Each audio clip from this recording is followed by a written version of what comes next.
bienvenue dans cette émission qui est la vôtre et qui vous ressemble, puisque chaque soir, c'est votre voix que l'on entend sur les ondes.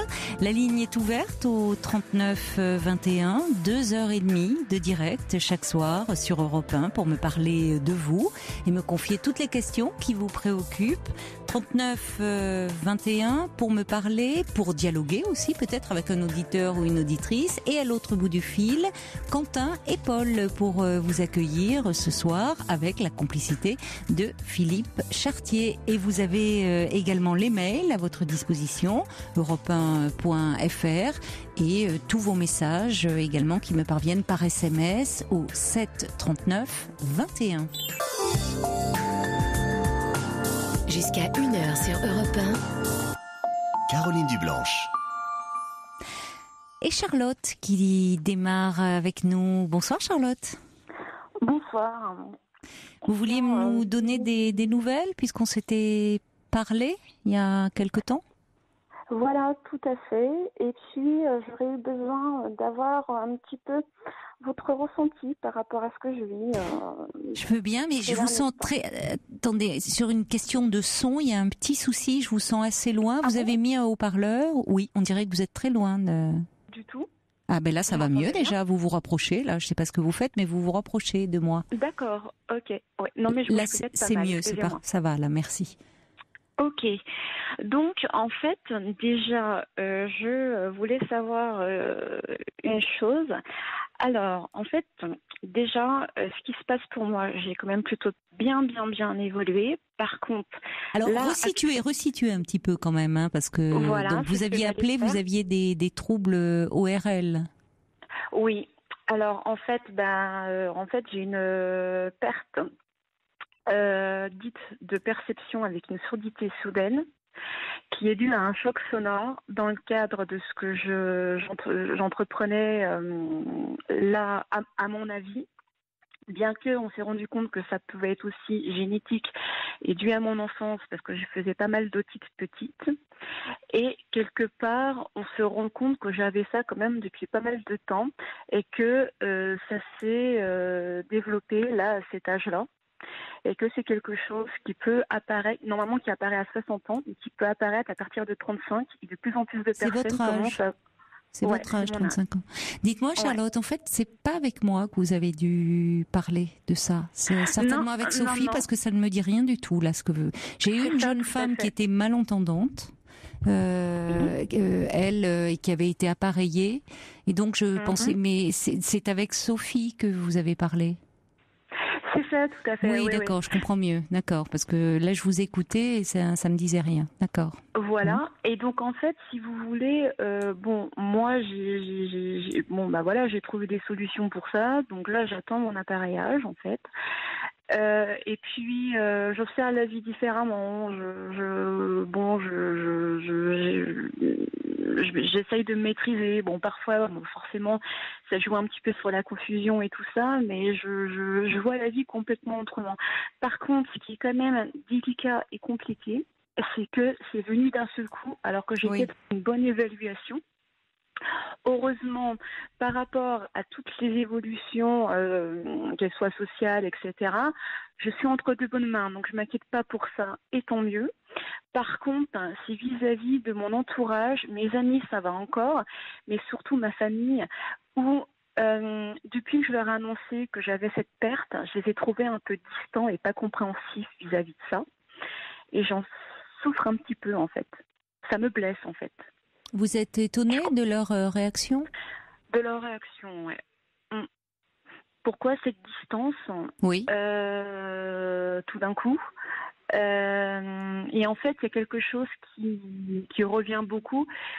C'est que malheureusement, le problème, c'est qu'il y a des fois, je suis irritable et ça leur est insupportable. Et moi, je leur ai expliqué que c'était quand même aussi difficile de pouvoir prendre sur moi, que c'était un effort constant et que surtout, ça me fatiguait énormément.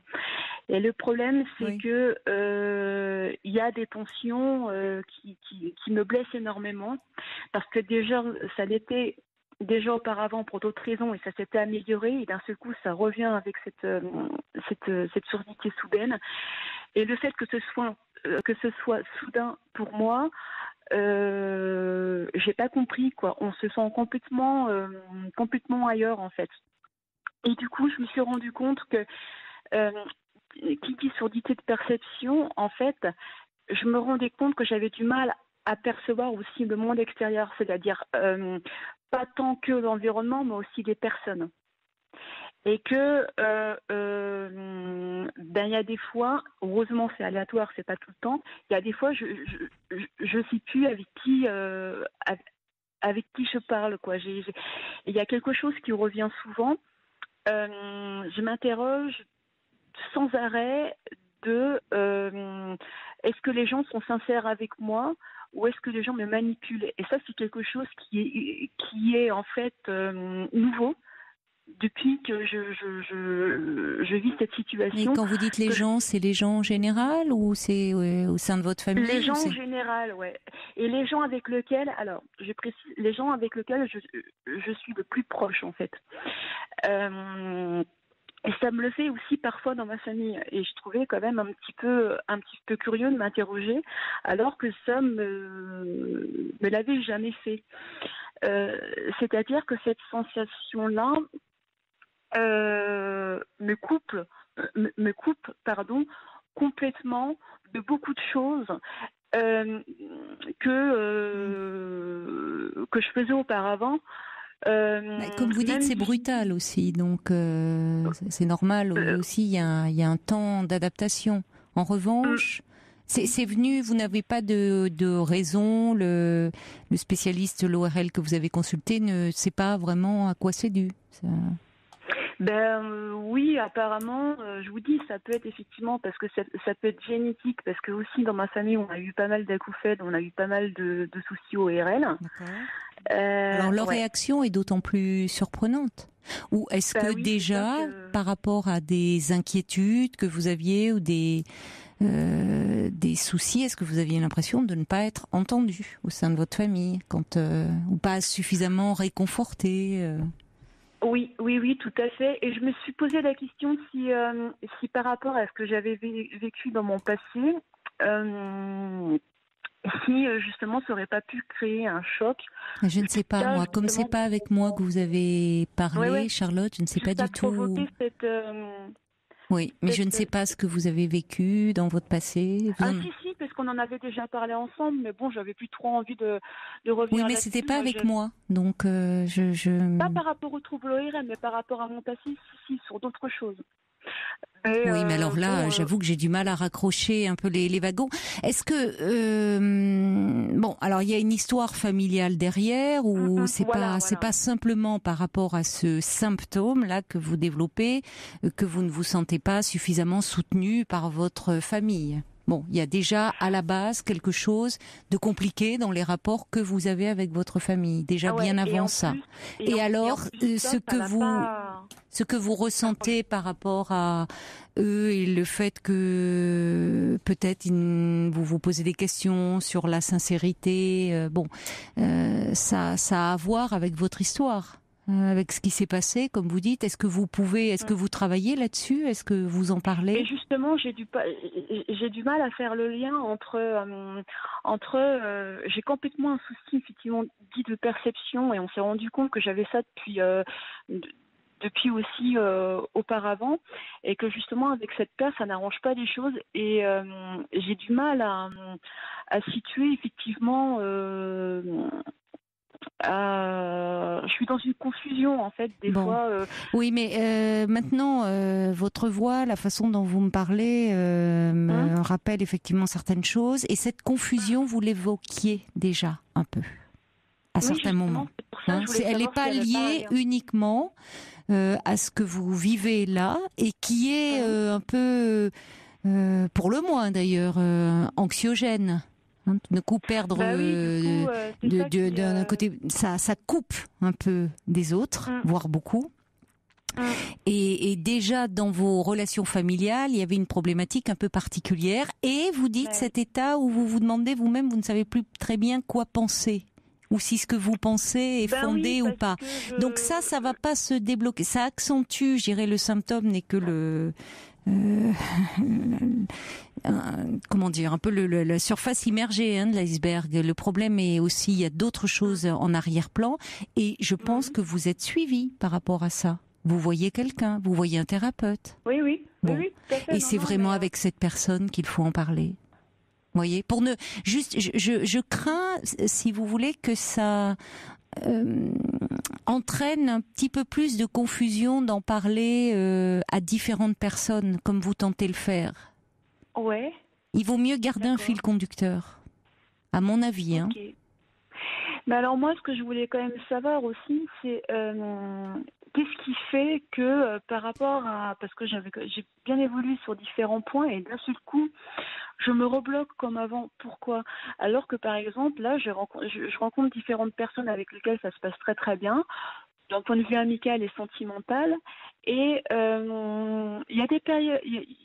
Il y a des personnes avec lesquelles, au contraire, j'ai l'impression que plus les personnes me rassurent, plus les personnes me calment, plus ça se passe très bien. Et dès qu'elles se braquent, ça me braque. Et en plus, j'ai constaté que quand les personnes se braquent, ça me provoque des crises, en fait, d'acouphènes et tout ça. Bon. Et c'est difficile d'en parler, en fait. De faire comprendre aux autres, parce que les autres ne rentrent pas forcément dans la compréhension, quoi.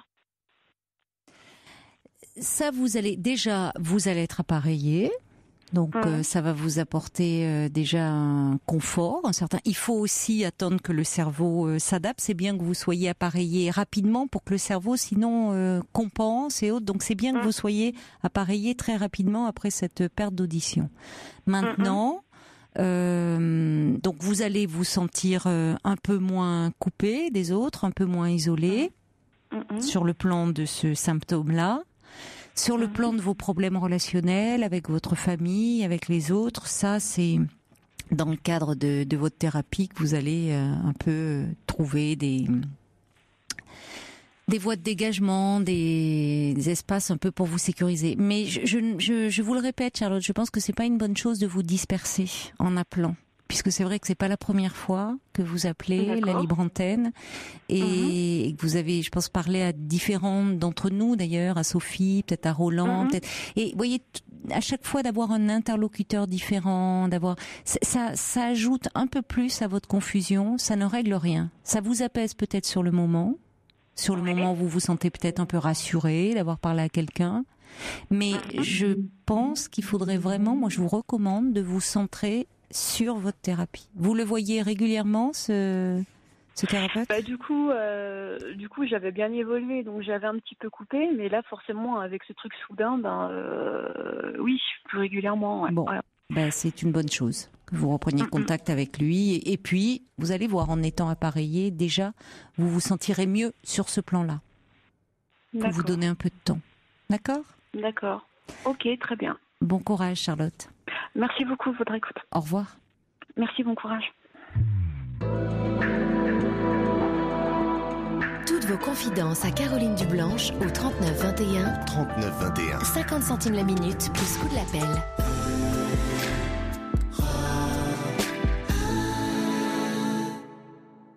Bonsoir Sophie. Bonsoir. Bonsoir. Du coup, j'ai une situation assez compliquée. J'ai découvert, en allant quelques jours pour le week-end prolongé, le dernier chez ma sœur, j'ai découvert, après des doutes, j'ai fouillé chez elle dans son téléphone et puis après, j'ai compris qu'elle se prostituait. Elle a quel âge, votre sœur? Elle a 34 ans. Vous aviez des doutes, donc, pour avoir fouillé? En fait, ma sœur a des gros problèmes psychologiques. Elle a été hospitalisée plusieurs fois pendant des périodes plus ou moins longues, voire très longues.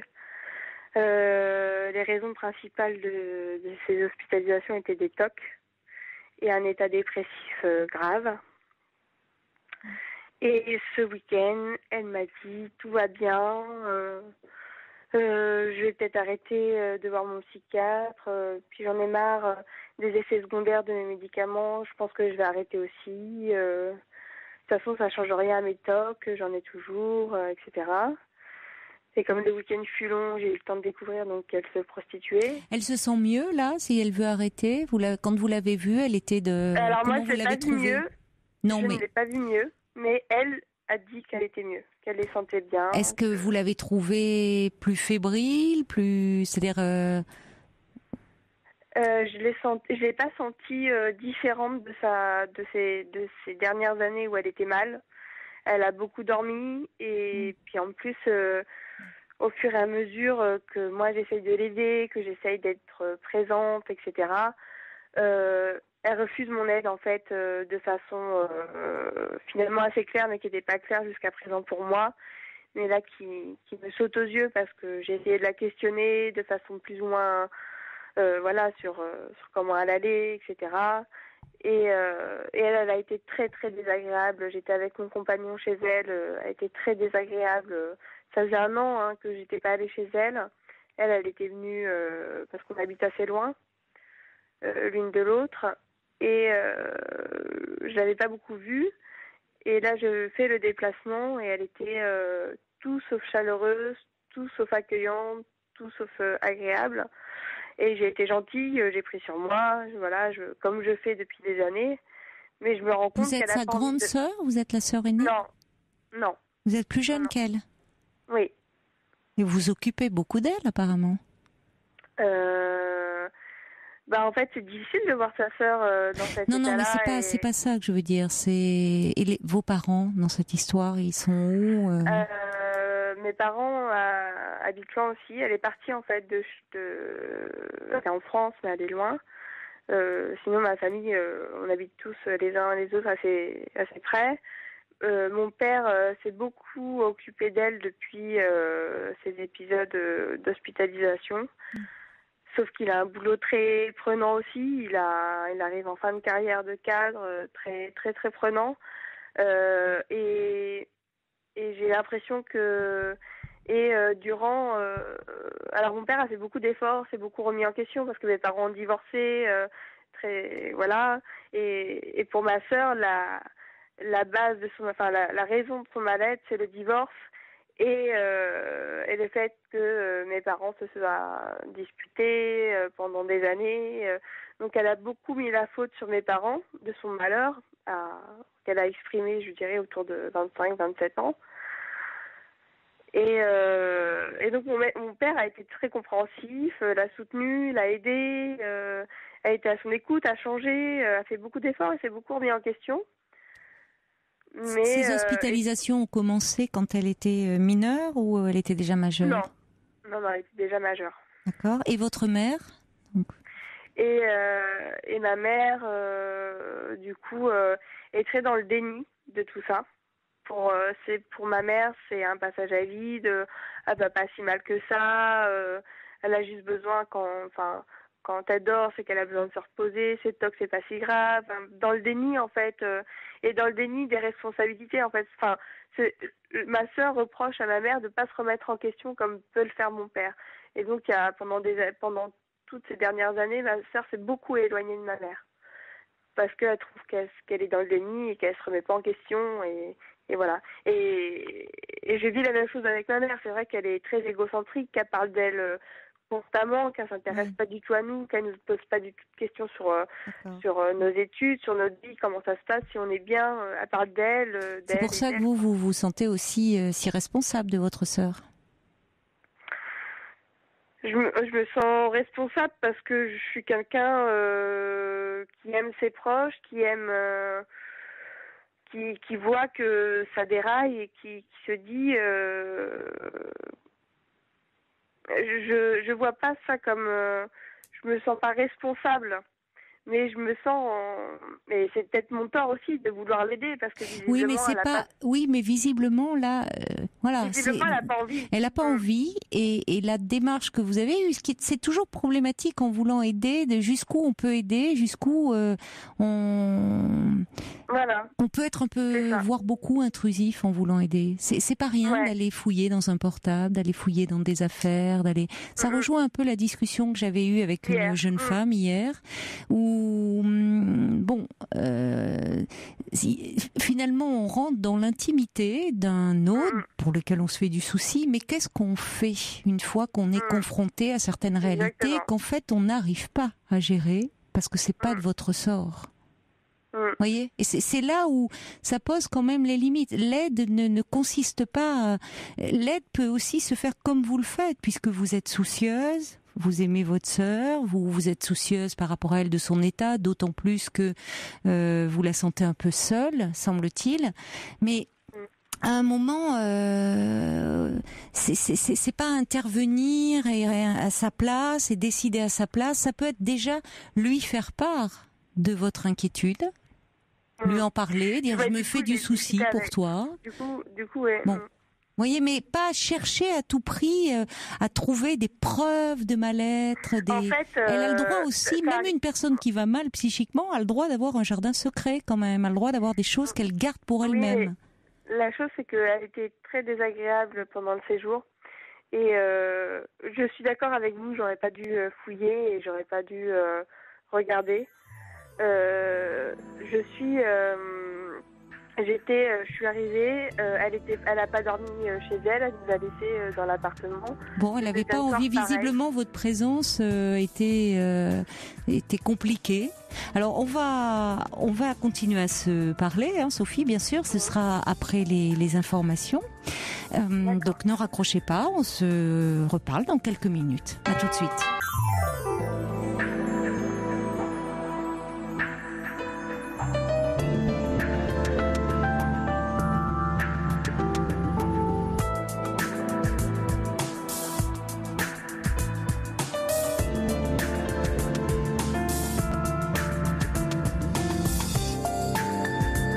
La nuit est à vous sur Europe 1. Nous sommes ensemble pour 2 heures de direct, 2 heures pour parler de vous en toute quiétude.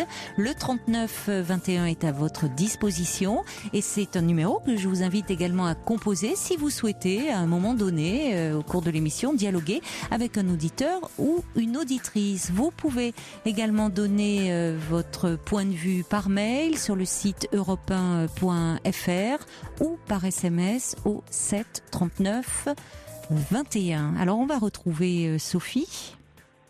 Oui. Donc Sophie, vous nous parlez de votre sœur qui a 34 ans, qui ne va pas bien, et vous êtes allée la voir ce week-end. Vous avez un peu fouillé dans ses affaires, dans son portable, et là, vous avez découvert, enfin vous en déduisez qu'elle se prostitue. Bon. J'en suis sûre. Bon. C'est vrai que j'en profite par rapport, j'ai des réactions sur ce sujet c'est pas pour vous mettre vous dans cette position là, mais c'est de façon un peu plus générale. On est dans on voit bien à travers tous ces nouveaux moyens qu'on a à notre disposition et c'est formidable, mais d'un autre côté ça devient des moyens de fliquer l'autre, quoi. On le voit aussi dans les couples, on le voit, et je suis désolée mais un portable ça relève, c'est du privé, enfin un ordi c'est du privé, quoi, et j'insiste là-dessus parce qu'on n'aide pas l'autre en faisant ça, puisque au fond on peut découvrir, quand on cherche on trouve, hein. Alors bon, et si on cherche c'est parce qu'on veut trouver quelque chose et on finit toujours par trouver quelque chose. Et le problème, c'est après, quand c'est quelqu'un qui est aussi proche de nous, quand on est très impliqué affectivement, comme vous pouvez l'être, vous Sophie avec votre sœur, qu'est-ce qu'on en fait finalement de ce qu'on découvre? On est bien embêté avec ça. Et c'est bien lourd à porter. Vous voyez, et ça peut même plutôt entraver la relation, faire peser un poids encore un peu plus lourd que d'être dans une relation dans quelque chose qui va faciliter les choses. Bon, cela étant dit. Oui. Par rapport à votre sœur, je vous disais déjà, quand elle vous disait par exemple qu'elle souhaitait interrompre sa thérapie, là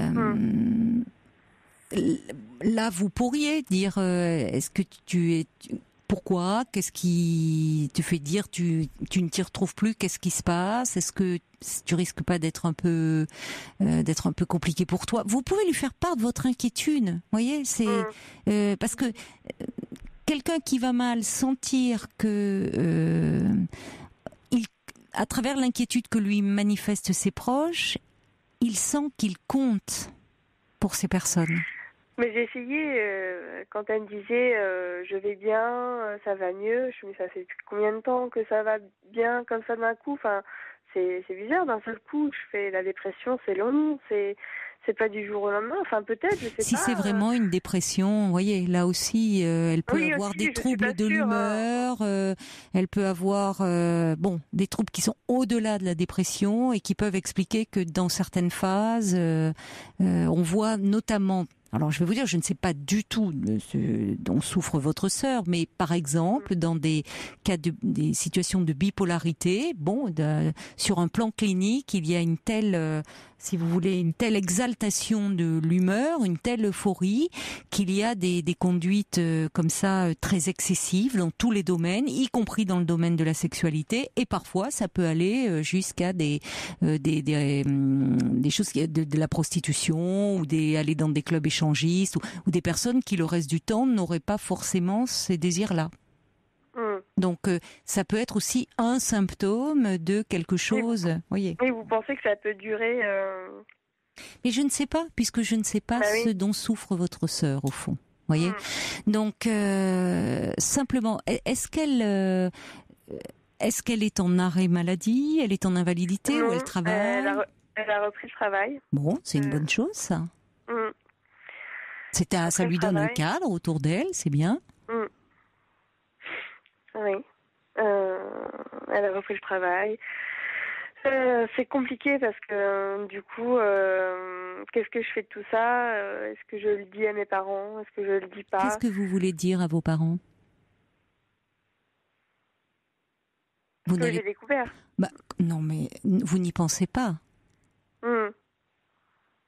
Vous voulez, aggraver les choses? Non, mais... Non, parce que qu'est-ce que ça apporterait d'aller dire que vous découvrez que peut-être votre sœur aurait eu des relations tarifées? Votre sœur, elle a 34 ans. Elle était très fragile. Mais vous vous rendez compte, c'est extrêmement intrusif et violent pour celui vous-même. Vous êtes bien embarrassé de ça. Et d'aller dire à des parents... Ça ne va rien arranger. Et puis de la part de votre sœur vous en voudrait terriblement et elle aurait raison de vous en vouloir. Ça serait différent si, évidemment, votre sœur était une toute jeune fille, une jeune femme, mineure, encore sous la protection en charge vos parents l'auraient en charge. On n'est pas dans cette situation-là. C'est plutôt parce que vous-même, c'est ça pose la question de jusqu'où on peut aller. C'est parce que vous-même, c'est un fardeau bien encombrant pour vous, ce que vous avez découvert, qu'au fond, ça vous soulagerait, ce que je peux comprendre, de ne pas être seul à porter ça. Et de le partager, donc, bien sûr, avec vos parents. Vous vous sentiriez moins, ça vous allégerait, je comprends ça.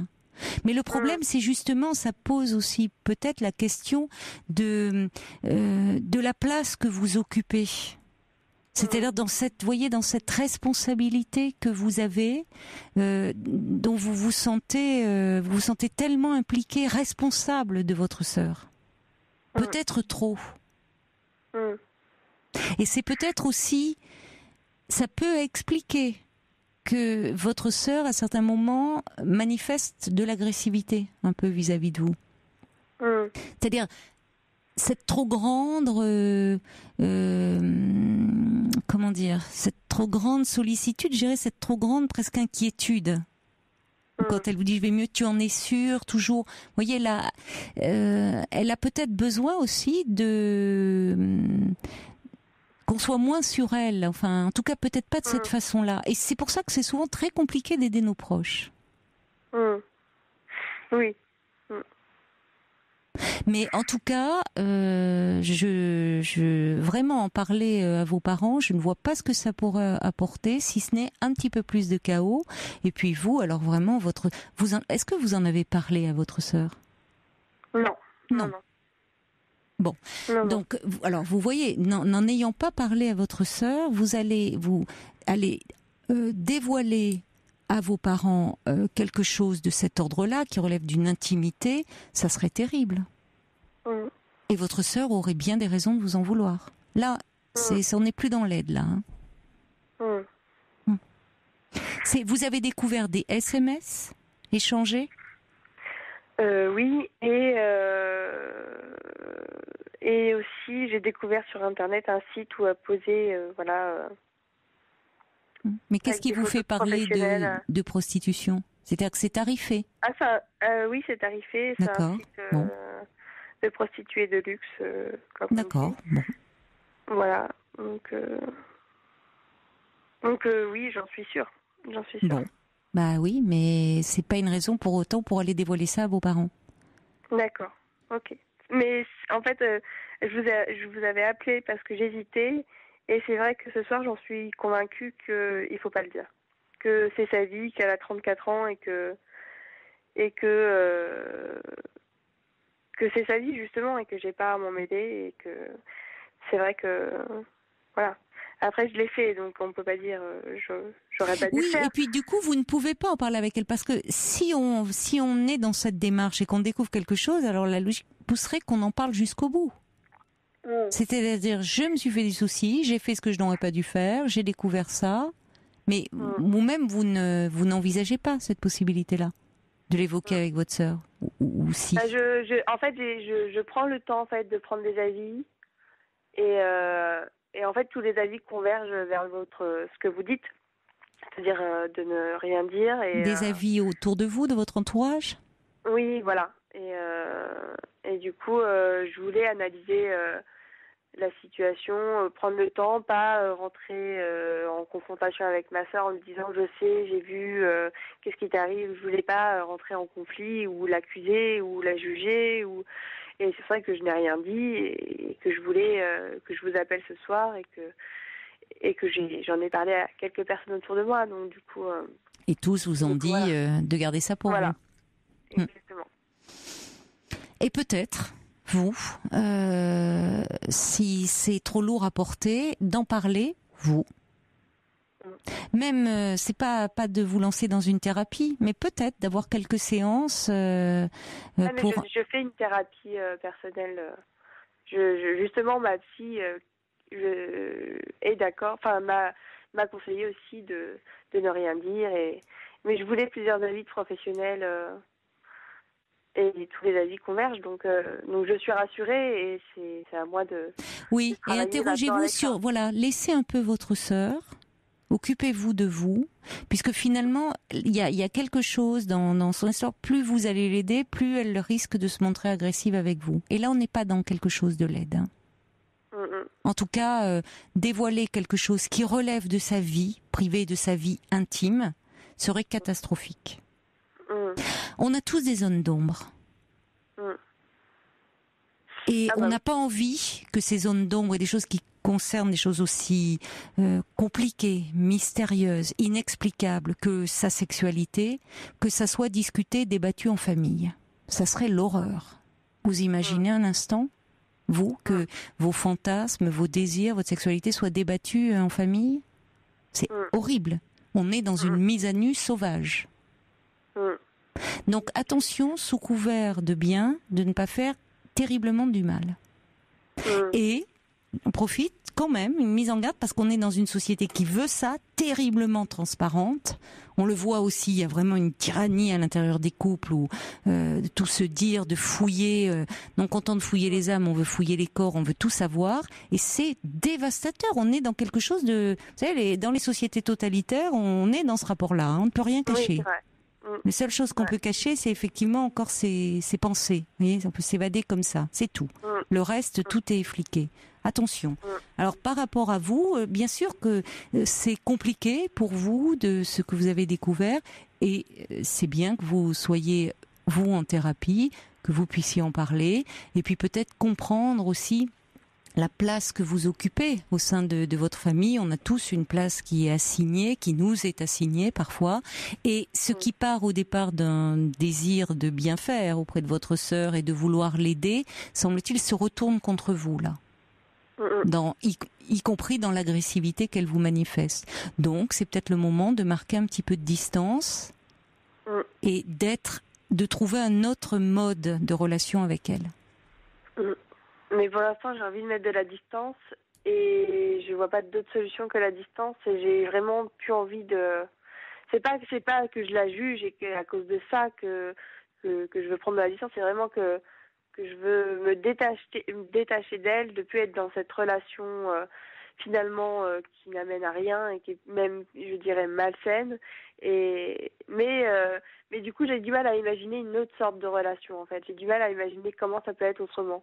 Peut-être en prenant de la distance. Oui, peut-être vous avez besoin. Surtout, cette révélation vous permet, vous, dans le choc qu'elle suscite chez vous, ce qu'on peut comprendre, vous permet cette mise à distance est peut-être nécessaire et va vous permettre de trouver un autre type de relation où elle ne serait pas toujours dans la position de la malade aussi.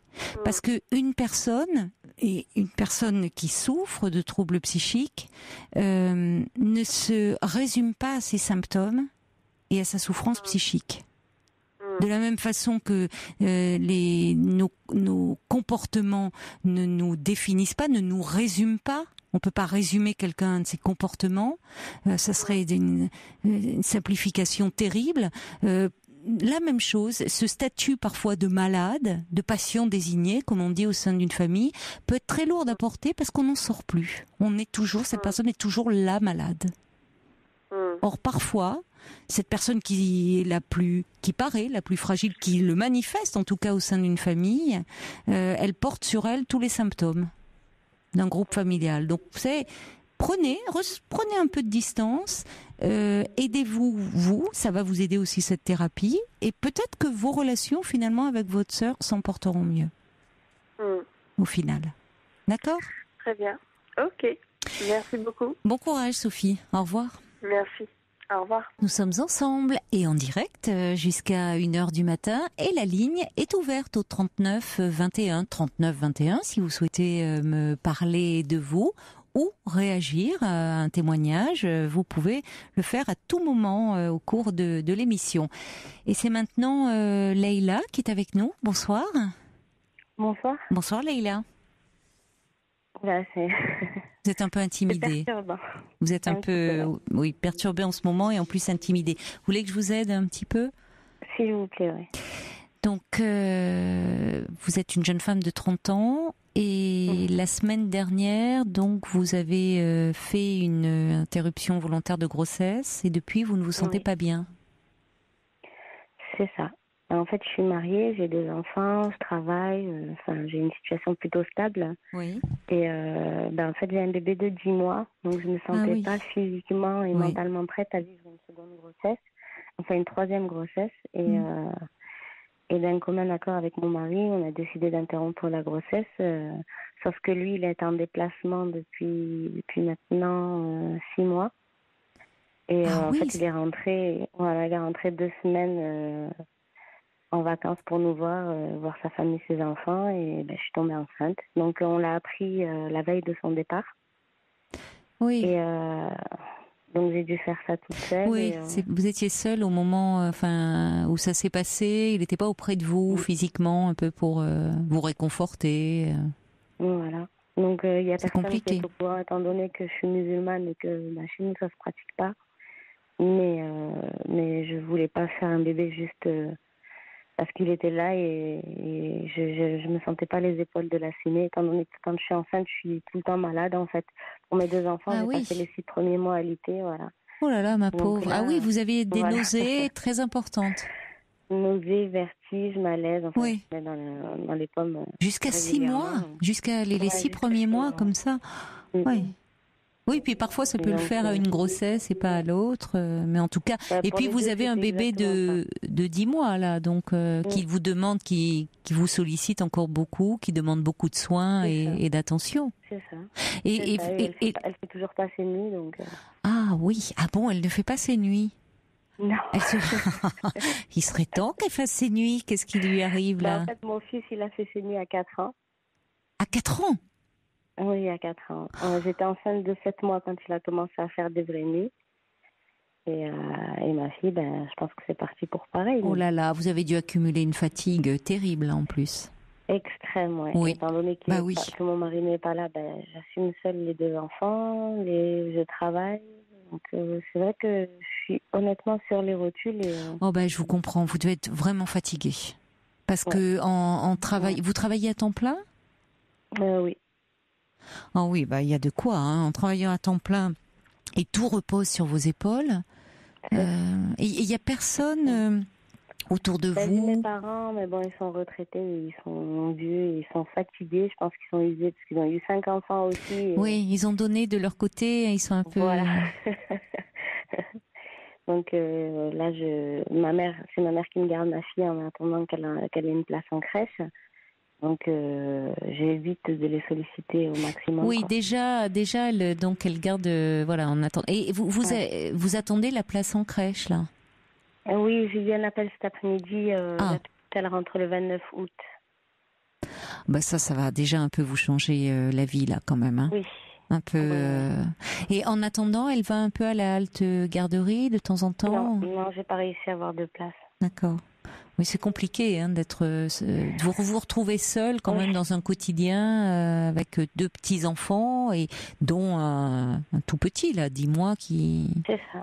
Et alors, on va revenir au motif de votre appel, mais pourquoi elle ne fait pas? Elle se réveille souvent la nuit? Qu'est-ce qu'elle fait en fait, elle pleure pour boire un biberon. Donc dans la nuit, elle m'en boit 2. Ah oui, mais ça va pas ça.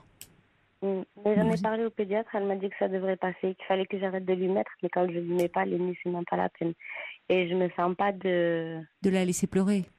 Ouais, non, j'ai pas le courage. Alors il y a des nuits où elle se lève que 3-4 fois, mais la plupart des nuits, c'est 9, 10, 12 fois, quoi, donc Elle se lève 9, 10, 12 fois la nuit? Ouais. Mais elle marche déjà? Non, mais elle hurle en fait dans sa chambre. Donc, Mais c'est beaucoup, comment ça se fait qu'elle dorme si peu la nuit?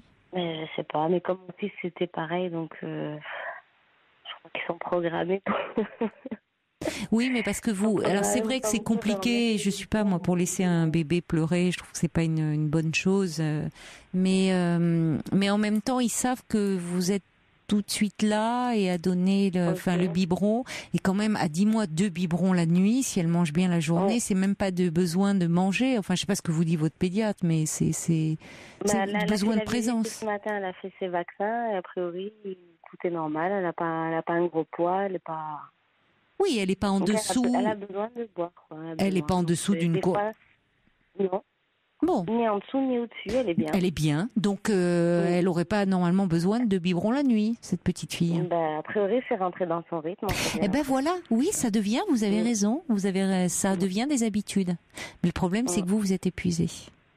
Et puis peut-être qu'en ce moment, elle sent aussi, alors, vous savez, les bébés, les tout petits comme ça, ressentent, ils sont dans un lien comme ça très proche, très intime. Elle peut ressentir aussi que vous êtes un peu, voire beaucoup triste. Moins disponible psychologiquement. Oui, dans vos pensées, un peu triste, un peu.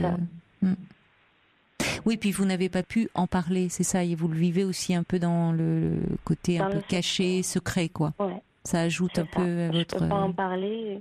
Quand j'en parle avec mon mari, donc du coup, de temps en temps, j'ai des moments de crise, des moments de pleurs, donc je l'appelle et puis il me dit c'est les hormones, mais c'est le truc que j'ai surtout pas envie d'entendre à ce moment-là. C'est les hormones. Je sais que c'est les hormones, mais non, c'est pas seulement les hormones en plus, c'est pas vrai. Enfin, c'est bon, mais c'est une réponse. Il se veut rassurant en vous disant ça. Mais non, ça se passe pas. Non, il y a quelque chose qui est douloureux, d'autant plus que vous vous occupez. C'est actuellement d'un petit. Donc c'est compliqué quand vous êtes dans ce côté très maternel, très proche, et d'avoir à finalement interrompre cette grossesse parce qu'elle arrive à un moment compliqué pour vous et où vous vous épuiseriez, évidemment. Les raisons, on les entend et on les comprend. Mais c'est compliqué. Ce que je ne pense pas, c'est que je l'ai fait sciemment. Je l'ai fait consciemment, en accord avec mon mari. Je veux dire, il était hors de question. J'ai eu quand même un moment de doute. Je me suis dit, pourquoi pas aller, on essaye, mais c'était juste impossible physiquement, quoi, et mentalement, et en plus mon boulot j'ai repris en janvier, donc je me voyais pas repartir en congé. C'est très compliqué compte tenu de votre vie. C'est-à-dire que vous avez fait un choix raisonné, avec des raisons qu'on comprend très bien et de toute façon qui sont les vôtres. Mais le cœur derrière, il y a quelque chose qui ne suit pas et qui, de toute façon, même si vous avez décidé que c'est quelque chose que vous avez réfléchi déjà sur un plan personnel avec votre mari, il n'empêche que c'est pas simple, c'est pas anodin. Donc c'est pas seulement une histoire d'hormones, c'est quand même d'autant plus que vous savez ce que c'est que une grossesse, que actuellement vous occupez encore d'un tout petit enfant. Donc tout ça fait un peu des états d'âme un peu contradictoires. C'est ça. Et du coup, il y a des moments, je me sens prête à exploser, prête à hurler, à éclater. Il y a des moments, j'arrive plus à contrôler et... Quand vous dites exploser, c'est-à-dire en chagrin, de qu'est-ce qui se passe à ce moment-là, exploser de fait? J'ai de la colère en fait. Vous êtes en colère, mais j'arrive pas à savoir. Après je sais pas si c'est contre moi. J'arrive pas à savoir si c'est contre mon mari, contre moi. J'ai l'impression d'être un peu en colère contre mon mari parce que je me dis s'il était là, peut-être que en étant soulagée un petit peu, j'aurais pu assumer. Après, je me dis que c'est de ma faute, je suis pas assez forte pour assumer ça, alors que j'aurais dû, puisque finalement... non, mais attendez. Oui, mais enfin, Leïla, déjà, moi, je vous trouve très courageuse. Oui, vous culpabilisez. Ben oui, il y a un moment, la culpabilité, il faut qu'elle s'exprime d'une façon ou d'une autre. Il y a quelque chose de cet ordre-là.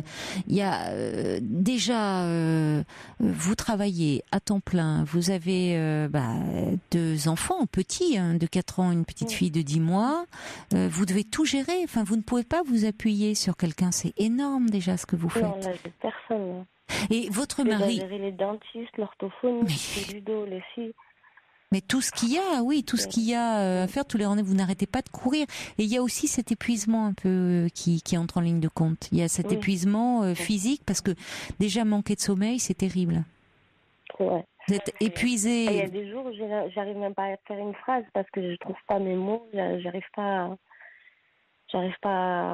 à aligner 2 mots, j'arrive pas à faire. Je suis assistante sociale, donc les journées, c'est d'écouter les jeunes en souffrance, de faire des rapports. Alors il y a des jours, c'est même pas la peine, je suis assise devant mon écran et je suis pas capable de rédiger parce que j'arrive pas. Mais vous avez la tête, vous êtes la tête brouillée de fatigue. Déjà, si vous vous réveillez 9 ou 10 fois la nuit, comment voulez-vous être fraîche et d'attaque le matin? Surtout que le matin, c'est la course. Entre le petit qu'il faut amener. J'ai dû refaire mes preuves au travail. Je suis retournée en janvier après mon congé parental et en fait l'équipe avait changé et j'étais plutôt attendue mais de la mauvaise façon en fait. Donc j'ai dû refaire mes preuves, donc il fallait que j'assure autant professionnel qu'à la maison. Je pense qu'en fait j'ai l'impression d'avoir plus rien à donner en fait. Là, mais déjà, oui, je me demande où vous trouvez le peu d'énergie. C'est-à-dire que vous tenez dans quelque chose qui est très organisé. Évidemment, il faut que tout soit très organisé pour tenir. Il faut pas qu'il y ait d'imprévu qui vous tombe dessus. Et là, c'est plus qu'un imprévu. C'est cette grossesse qui se présente au moment le moins adapté, le moins opportun, et où malheureusement, vous faites le choix de la raison, mais il y a quelque chose qui ça vous déchire un peu le cœur d'une certaine façon. Enfin, c'est un peu contre. Vous l'avez décidé, mais il y a une partie de vous pour qui ça reste compliqué. Et en plus, vous êtes dans un état quand même d'épuisement. Mais c'est des trucs tout bêtes, hein. Par exemple, quand on a ramené mon mari et on a loué une voiture la veille parce que j'ai qu'une petite voiture et qu'il était chargé, on a loué une grosse voiture. Et la veille, on a fait une sortie, donc j'ai attaché les 2 enfants avec leur siège auto à l'arrière. Et puis finalement, en fait, il y avait une 3e place. Et là, je me suis dit, en fait, c'était sa place, quoi. Et je lui laisse même pas le choix. Oh là là, vous faites, beaucoup de mal. Ouais, vous faites beaucoup de mal parce que vous avez fait, vous savez, comme souvent. les femmes, au moment d'un avortement, arrivent même si elles ont pris une décision réfléchie, raisonnée, un peu avec une mauvaise image d'elles-mêmes. Et c'est quelque chose qui est difficile à vivre, à supporter, et puis ça réveille toujours une culpabilité, plus ou moins consciente, où ça touche à la sexualité, ça touche, vous voyez dire, il y a plein de choses qui sont là tapis dans l'ombre et qui ressurgissent à ce moment-là, et d'autant plus quand on est dans l'état de fatigue dans lequel vous vous trouvez. Alors bien sûr, oui, on peut dire oui, vous auriez pu avoir cette troisième enfant, mais comment ? C'est à quel prix pour ceux qui sont là, pour les enfants présents, dont vous vous occupez, et bien, et même très bien, malgré cette vie bien remplie. Et forcément, à un moment, oui, vous pouvez avoir des enfants comme ça indéfiniment, mais c'est au détriment de ceux qui sont là. C'est ça, en termes de qualité, après, il faut parler. Bon, vous voyez, ça aurait été différent si votre mari avait été là. Est-ce qu'il est prévu, lui, qu'il rentre là, parce que c'est très compliqué quand même à gérer.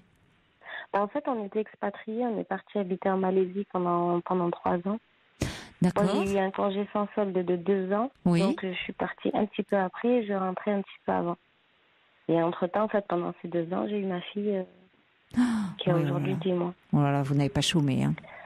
Oui, et en fait, depuis décembre, c'est la course, puisqu'en fait, en décembre, on a acheté une maison. Et donc, il a signé, il est reparti. Donc, je me suis occupée des travaux, de la peinture, du déménagement, de l'installation, toute seule. De toute façon, quand il arrive, on rentre directement chez nous et on s'installe. Et en même temps, je travaillais, j'avais les enfants. Oui, non, je sais pas comment vous faites. Vous voyez, vraiment, vous avez beaucoup d'énergie, de courage, mais objectivement, vous n'auriez pas pu, ou à quel prix vous vous seriez effondré. En fait, je sais pas comment j'ai tenu, puisque quelque part, je me disais, je faisais le nid de la famille, et puis maintenant, après, à partir du moment qu'on a acheté une maison, je savais que mon salaire, maintenant, il était indispensable, donc faut que je tienne coûte que coûte, quoi. Je me laisse même pas le choix d'être malade. J'avais la grippe, j'étais au travail. Oui, mais il y a quelque chose. Bon, finalement, là, il faudrait un peu. Je reçois beaucoup de messages pour vous, de messages pleins emplis de sympathie et de gens qui vous trouvent très très courageuse. Il y a Catherine qui dit la priorité, ça serait déjà que vous puissiez dormir. Parce que c'est ça, il faut un moment que vous puissiez un peu vous réparer. Alors, Catherine qui dit, il faudrait sûrement changer quelque chose, peut-être dans l'alimentation de votre bébé pour qu'elle dorme et que vous puissiez reprendre le cours de votre vie tranquillement. Il y a quelqu'un qui dit oui, les méthodes qu'on appliquait avant mais qui marchaient pas mal, qui dit peut-être il faudrait mettre un peu plus de féculents dans le lait le soir.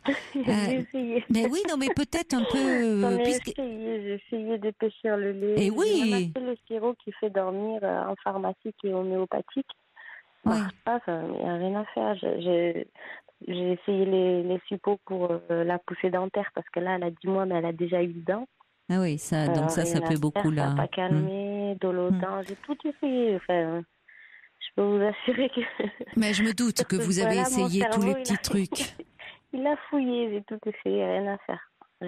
Alors, et la pédiatre ne vous donne pas. L'alimentation solide, je me suis dit qu'en mangeant plus, elle allait peut-être mieux dormir, en étant fatiguée. Rien changé, rien du tout. Non, et la pédiatre n'a pas essayé. Ça allait être comme son frère qu'il fallait attendre que. Non, écoutez, j'espère pour vous que ça va se régler avant 3 ans, parce que c'est pas tenable là quand même. C'est pas parce que chaque enfant est différent, et pourquoi ça sera tout pris comme son frère? Vous voyez, parce qu'il faut pas forcément pas.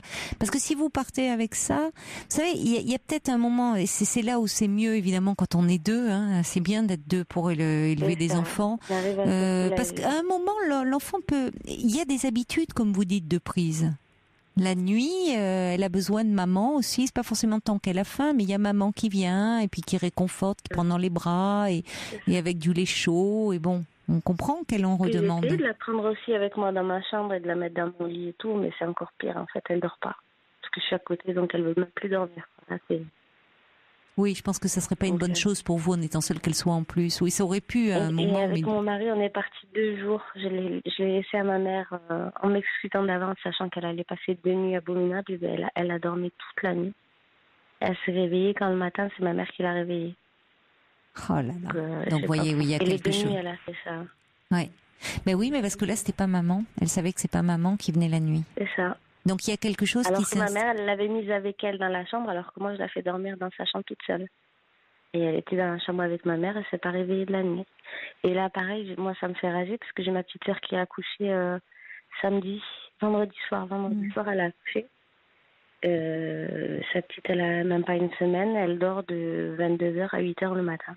Oui, non, mais ça, il y a des bébés. D'ailleurs, Catherine renvoie un petit message en disant que sa deuxième fille dormait peu la nuit et du coup, elle faisait moins dormir dans la journée que sa grande sœur, qui elle, la grande sœur, a fait ses nuits en sortant de la maternité, comme le bébé de votre sœur. Et vous en parlez avec votre sœur, vous ne lui avez pas confié là ce que vous viviez? Si, non, oui, et la seule à qui ah, mais c'est bien déjà, ça vous soulage un peu. Je m'en suis voulu parce que je me suis dit, je l'ai confié à la seule personne qui est en train de vivre finalement une grossesse que moi je vais interrompre en fait. Oui, mais elle avait son bébé déjà. Non, elle était enceinte encore quand je l'ai fait. Oui, mais elle était sur le point d'accoucher. Le bébé est né depuis. Et puis c'est pas la même chose. Elle était dans sa grossesse. C'est pour vous que c'est un peu compliqué. Mais elle est dans non, ça va, j'arrive à faire la part des choses. J'appréhendais d'aller la voir à la maternité en me disant que moi je venais juste d'avorter parce qu'elle a accouché le lendemain ou le surlendemain de mon avortement. Ouais. Et en fait, non, ça va pas du tout. Il y a ça. Non. J'appréhendais, mais ça n'a rien remué, donc je pense que ça va. Oui, mais vous êtes surtout épuisé, hein. Vous êtes surtout épuisé. Je sais pas, il faudrait quand même trouver un moyen. Vous n'avez pas vu aussi un peu parfois avec la PMI, pouvoir un peu. Enfin, il faudrait que vous puissiez faire vos nuits, quoi. Je trouve que la pédiatre elle se rend pas compte, quoi, que vous êtes seule quand même. Évidemment, il y aurait votre compagnon, vous pourriez vous lever.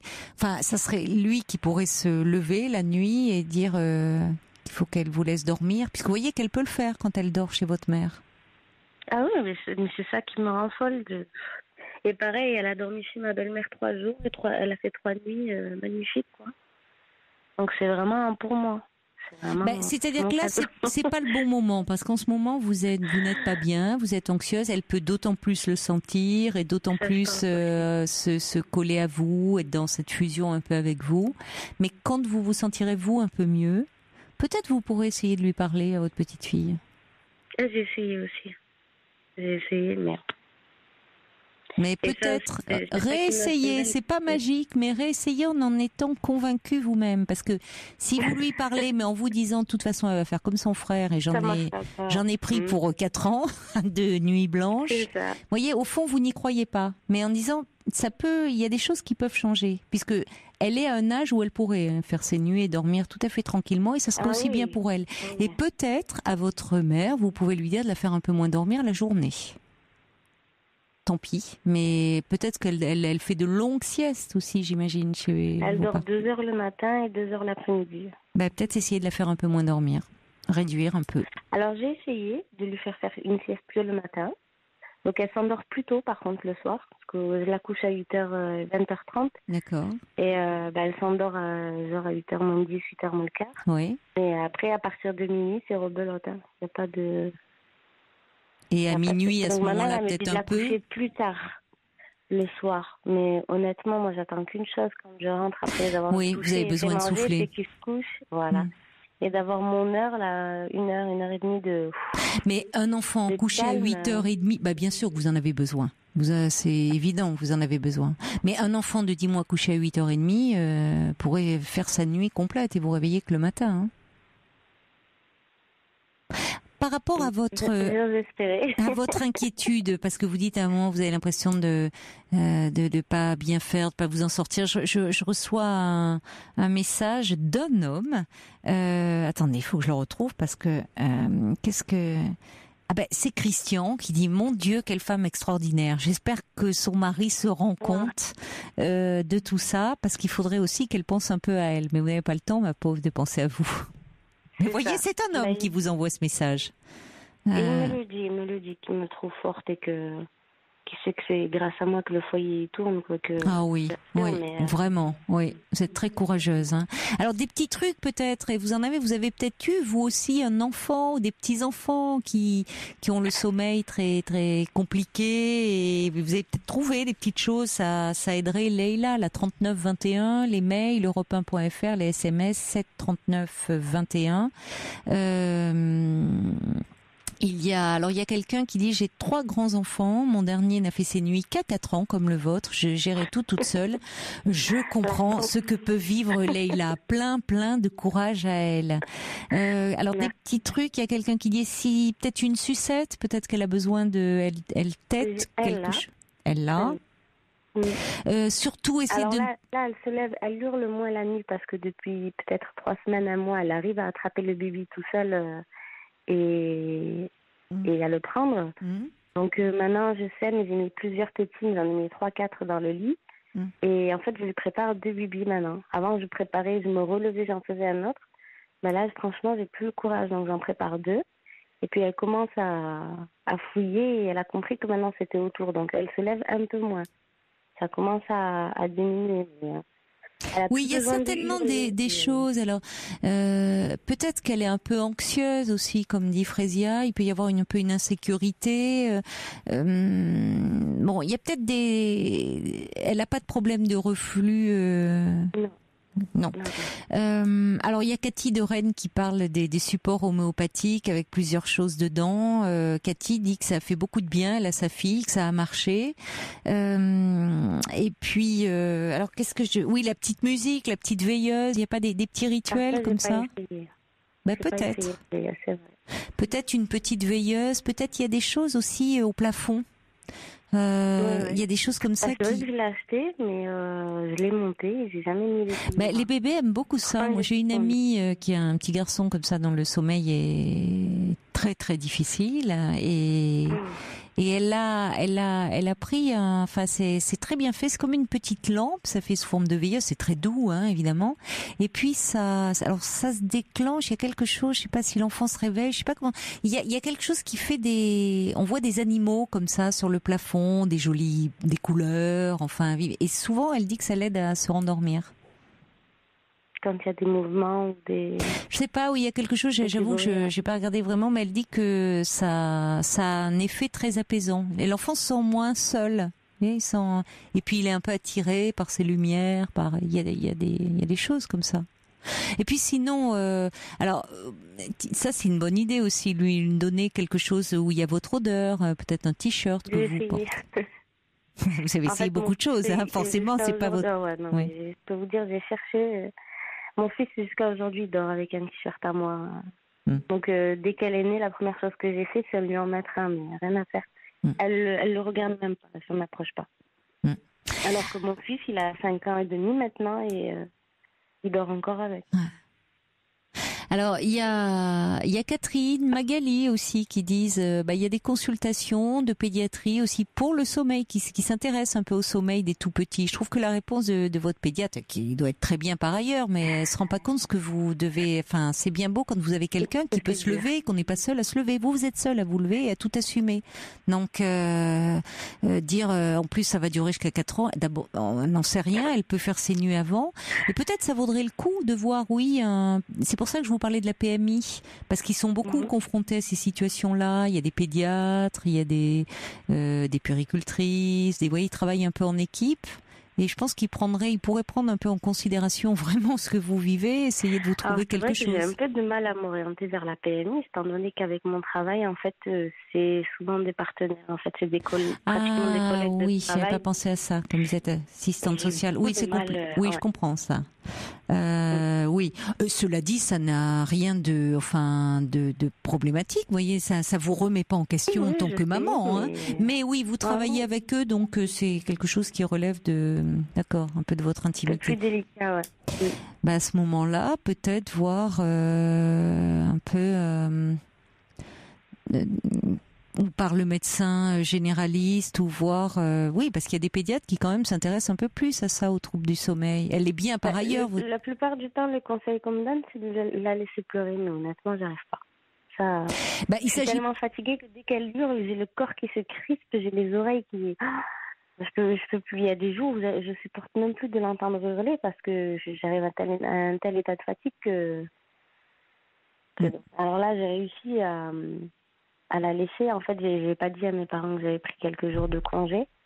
Et en fait, j'ai fait comme d'habitude. J'ai déposé ma fille chez mes parents. J'ai déposé mon fils à l'école et je suis rentrée à la maison histoire de dormir. J'ai dormi toute la journée. Voilà, oui, ça a dû vous faire du bien. Et de temps en temps, votre mère peut faire ça un peu de temps en temps J'évite parce que je sais que déjà ça lui pèse. Vous voulez pas... Elle demande beaucoup d'attention et puis elle m'avait gardé aussi mon fils avant qu'il entre à l'école. Donc je pense que je les ai déjà beaucoup sollicités en fait. Et je sens oui, vous voulez pas, ils sont fatigués aussi. Il y a Marthe qui dit il faudrait un peu la laisser pleurer, ma jolie, dit Marthe. Elle dit si elle dort bien chez sa mamie, c'est qu'elle sait faire. Donc il y a eu des habitudes de prise et c'est là où c'est compliqué d'être seule parce que sinon à deux l'union fait la force. On dit tiens bon, résistons, on fait bloc ou c'est le papa qui se lève en disant quand il rentre en vacances quelques semaines. Comment ça se passe?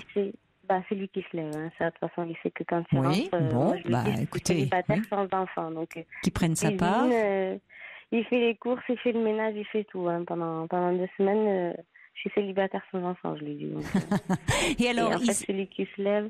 Et elle se réveillait autant avec son père? Non. Oui, non. Voilà. Voilà. Donc on est dans quelque chose de cet ordre-là. Il y a Monica qui nous dit qu'elle, son père se levait la nuit. C'était un papa moderne. Déjà, il se levait la nuit pour elle. Il lui préparait une tisane d'anis qu'il lui donnait à la petite cuillère. Elle a eu de la chance, Monica. Elle a eu un papa très attentionné. Une tisane d'anis. Il y a Osiris qui dit c'est un peu de miel dans le biberon. Ça peut pas faire de mal, effectivement. Il y a quelqu'un qui dit oh là là, ça doit être la galère, ça doit être vraiment dur. Courage à vous, quelqu'un qui compatit. Catherine qui revient, elle connaît bien le sujet, elle dit votre adorable petite fille profite de la situation. Il faudrait alors vraiment demander des conseils extérieurs. Il y a des solutions souvent mais qu'on ne connaît pas du tout. Il y a Nini qui dit moi pour mon fils je lui mets un peu de musique douce. D'autres utilisent le massage ou un ostéopathe peut aussi marcher.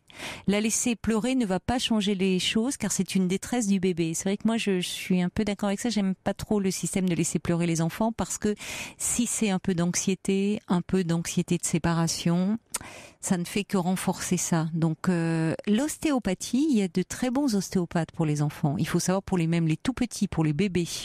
Donc qui manipulent avec beaucoup de précautions et ça peut effectivement avoir un effet sur les enfants. Alors quelqu'un dit que très justement à cet âge-là s'ajoutent les angoisses de séparation qui apparaissent vers 8, 9, 10 mois. Et que sa fille a eu une période comme celle-ci où elle se réveillait en hurlant. Il faut au contraire être présent pour leur montrer qu'on est là, mais ça ne doit pas durer trop longtemps. C'est vrai qu'elle est dans cette phase-là, votre fille, certainement aussi, ça peut jouer un peu. Quelqu'un dit pourquoi pas changer un peu le lit de place, mais est-ce que ça va lui plaire? Les petits n'aiment pas beaucoup le changement. On a une réaction au 39-21, vous voulez qu'on l'accueille ensemble? Leïla, vous êtes là? Je l'entendais plus, Leïla. Ah zut, elle a peut-être plus de batterie. J'espère qu'elle n'est pas tombée, elle n'a pas piqué du nez de sommeil parce que la pauvre 23h54, elle n'est pas encore couchée et elle n'a pas fini de se lever. On va essayer de rappeler Leïla, qui j'espère a rebranché sa radio. J'espère qu'il n'y a pas un problème de batterie. On va accueillir Cécile. Bonsoir. Oui, bonsoir. Bonsoir Cécile, merci d'être avec nous. On va rappeler Leïla. J'espère que Leïla a eu le réflexe de remettre sa radio en marche pour qu'elle puisse vous entendre. Sinon, on lui transmettra. Bonsoir. Alors moi je suis une maman, j'ai eu 4 enfants, donc j'ai été confrontée à toutes sortes de problèmes, dont ce problème-là avec des enfants qui se réveillent la nuit pour avoir un biberon. Et puis c'est vrai qu'on est vite embarqué dans un espèce de cercle vicieux où l'enfant prend un rythme et on a l'impression qu'on va pas s'en sortir parce que l'enfant s'habitue à se réveiller la nuit un peu toujours aux mêmes heures et c'est assez dur. Moi j'ai vécu ça avec mes 2 aînés, j'avais l'impression que j'allais jamais faire des nuits complètes, quoi. C'est assez angoissant. Et j'étais un peu dans le même cas que Leïla, c'est-à-dire que le papa pour moi était vraiment... Leïla est avec nous, nouveau, d'accord. Cécile. Donc vous êtes là, Leïla. Bon, voilà. Bonjour. Ouais, j'avais ce problème aussi de mon mari qui était pas du tout... il était présent, il était là, mais il travaillait beaucoup et il supportait pas du tout de se réveiller la nuit. C'était très dur pour lui. Ouais. Donc voilà, donc j'étais vraiment... je me sentais très seule. Enfin, je me suis vraiment bien reconnue dans votre témoignage. Et puis moi, j'ai trouvé des petits trucs qui m'ont aidée, donc je peux vous les donner. Alors d'abord, mais vous en avez parlé tout à l'heure, je crois, c'est de parler à l'enfant le soir et lui expliquer vraiment la situation et vraiment avec des mots tout à fait normaux, lui dire voilà, maman est fatiguée, maman a besoin de dormir toute la nuit. Voilà, lui dire vraiment ce que vous ressentez. Moi, je l'ai beaucoup fait. J'ai eu l'impression que l'enfant le comprend, surtout qu'elle a 10 mois, votre fille, donc elle est quand même un petit bébé, quoi. Non. Donc, lui parler, ça c'est clair. Et une chose dont vous avez aussi parlé qui marche bien, c'est de remplir un peu de féculents le soir. Mais je crois que vous avez déjà essayé. Mais il y a des farines, des féculents.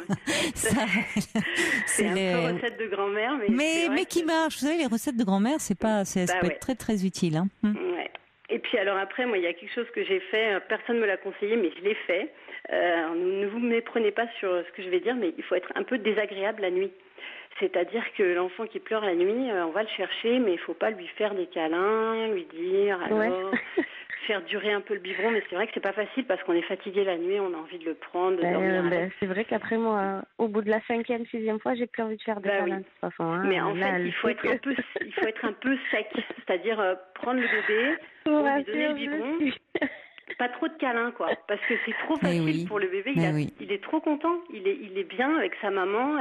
Elle est là, toute disponible. Il n'y a pas les grands frères, grandes sœurs qui sont là, qui prennent sa place. Donc en fait, c'est un moment où le bébé, il va être seul avec sa maman et il va avoir envie de reproduire ça. Donc, faut faire attention à ça parce que, l'enfant qui se réveille la nuit, il est tout seul avec sa maman et c'est trop génial, quoi. Donc, en fait, il faut réussir à être un peu distant, un peu sec la nuit et juste donner ce qu'il faut, le biberon, et puis recoucher le bébé en disant, maintenant tu dors, voilà. Ça, j'ai trouvé que moi, ça marchait bien. D'autant plus que des fois, elle hurle, et je la laisse, j'essaie de la laisser. Quand je me lève, j'arrive, elle éclate de rire de me voir rentrer dans la chambre, et ça me met... Oh là. Oui, alors là, je vous rejoins, Cécile, être un peu, dire non, là, je suis pas contente, il s'agit pas de...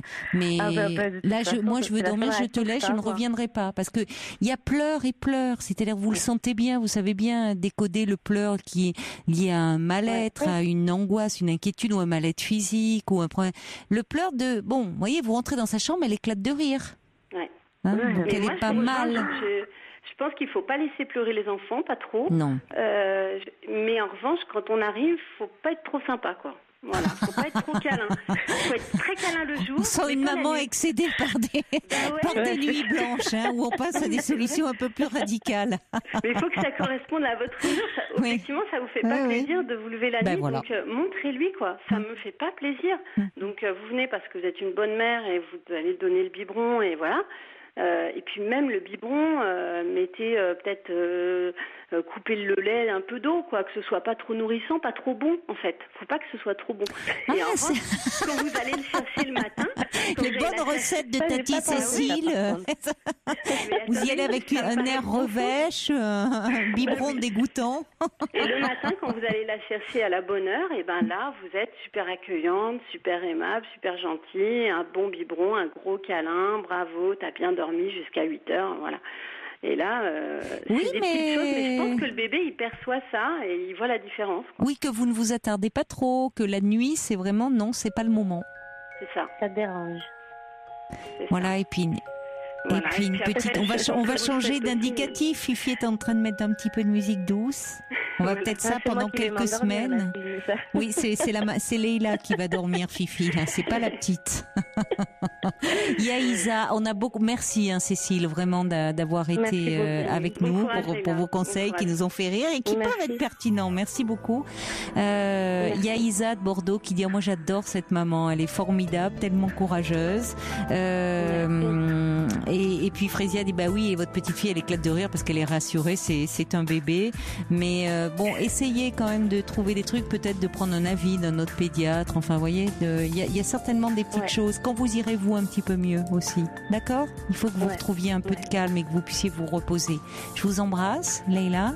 J'espère que votre nuit va être un peu moins agitée. Au revoir Leïla. De toute façon, je tombe comme une masse. Bonne nuit les petits. Merci. Il est minuit, passé de 30 secondes sur Europe 1.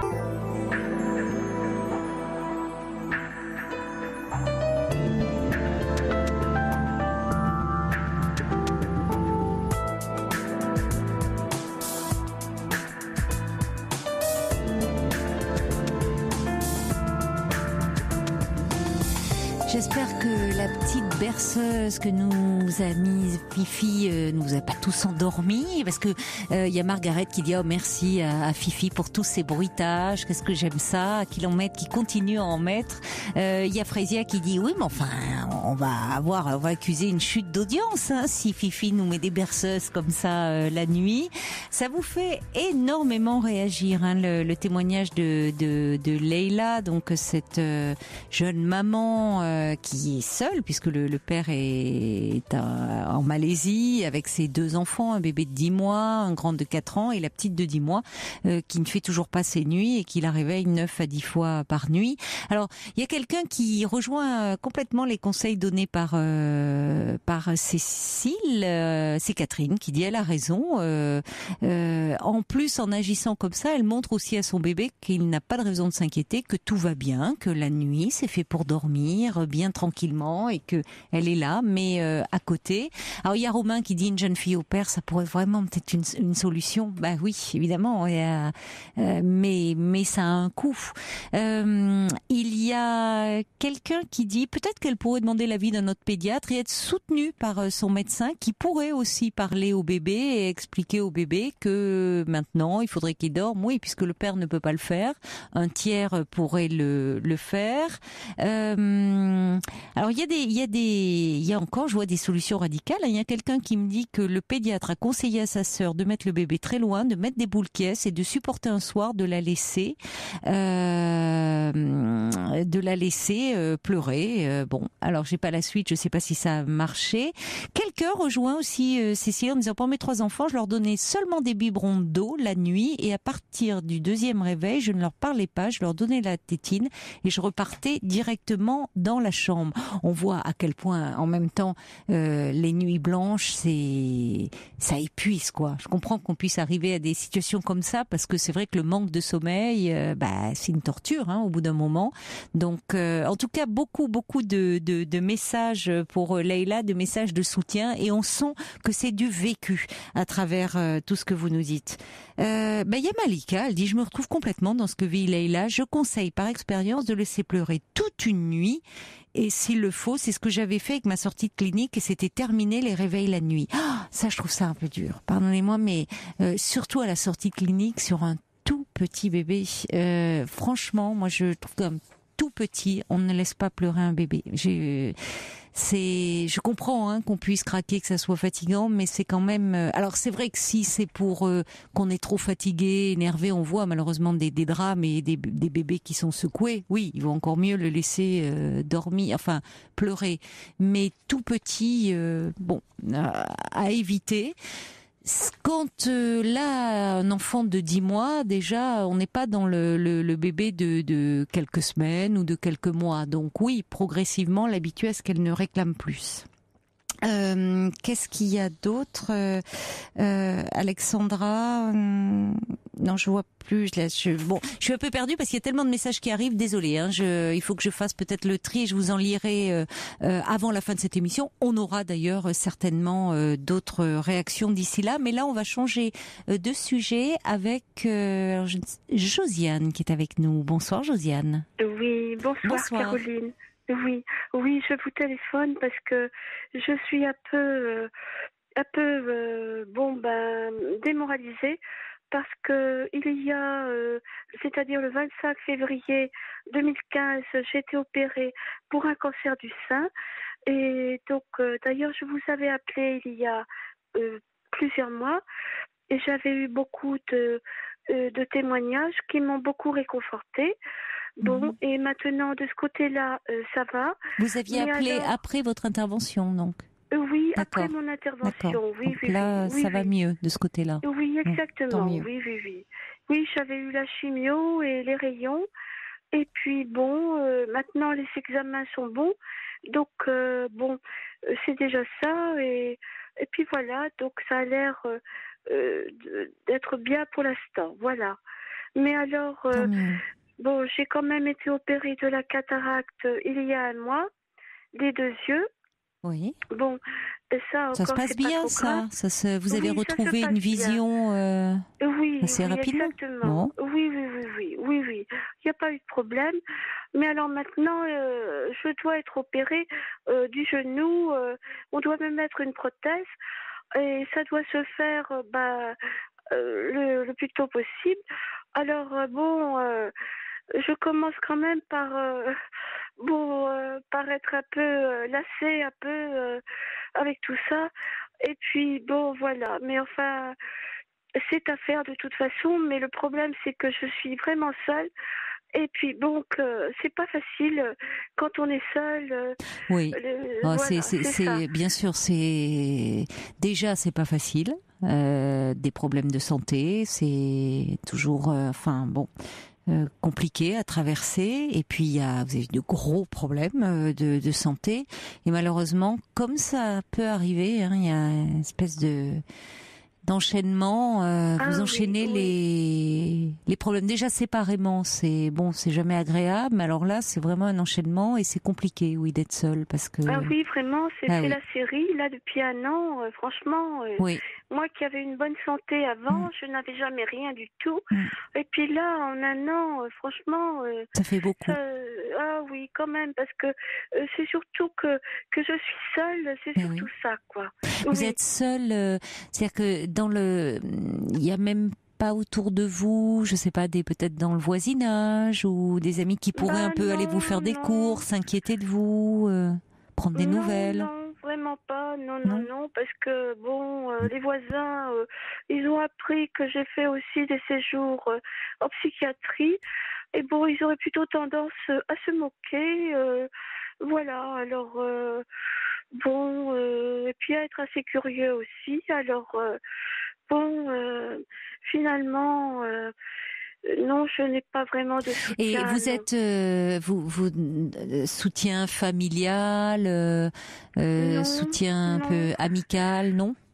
Non, parce que mes parents sont décédés, mon frère aussi. Bon, ma sœur habite à 100aine de kilomètres, mais nous sommes tout à fait différentes et malheureusement, nous ne nous sommes jamais entendues. Et bon, c'est dommage, mais bon, c'est comme ça, malheureusement. Et puis voilà. Et puis mon fils, qui est dans la même ville que moi, ne me parle plus. Alors, voilà, c'est vraiment difficile, très difficile.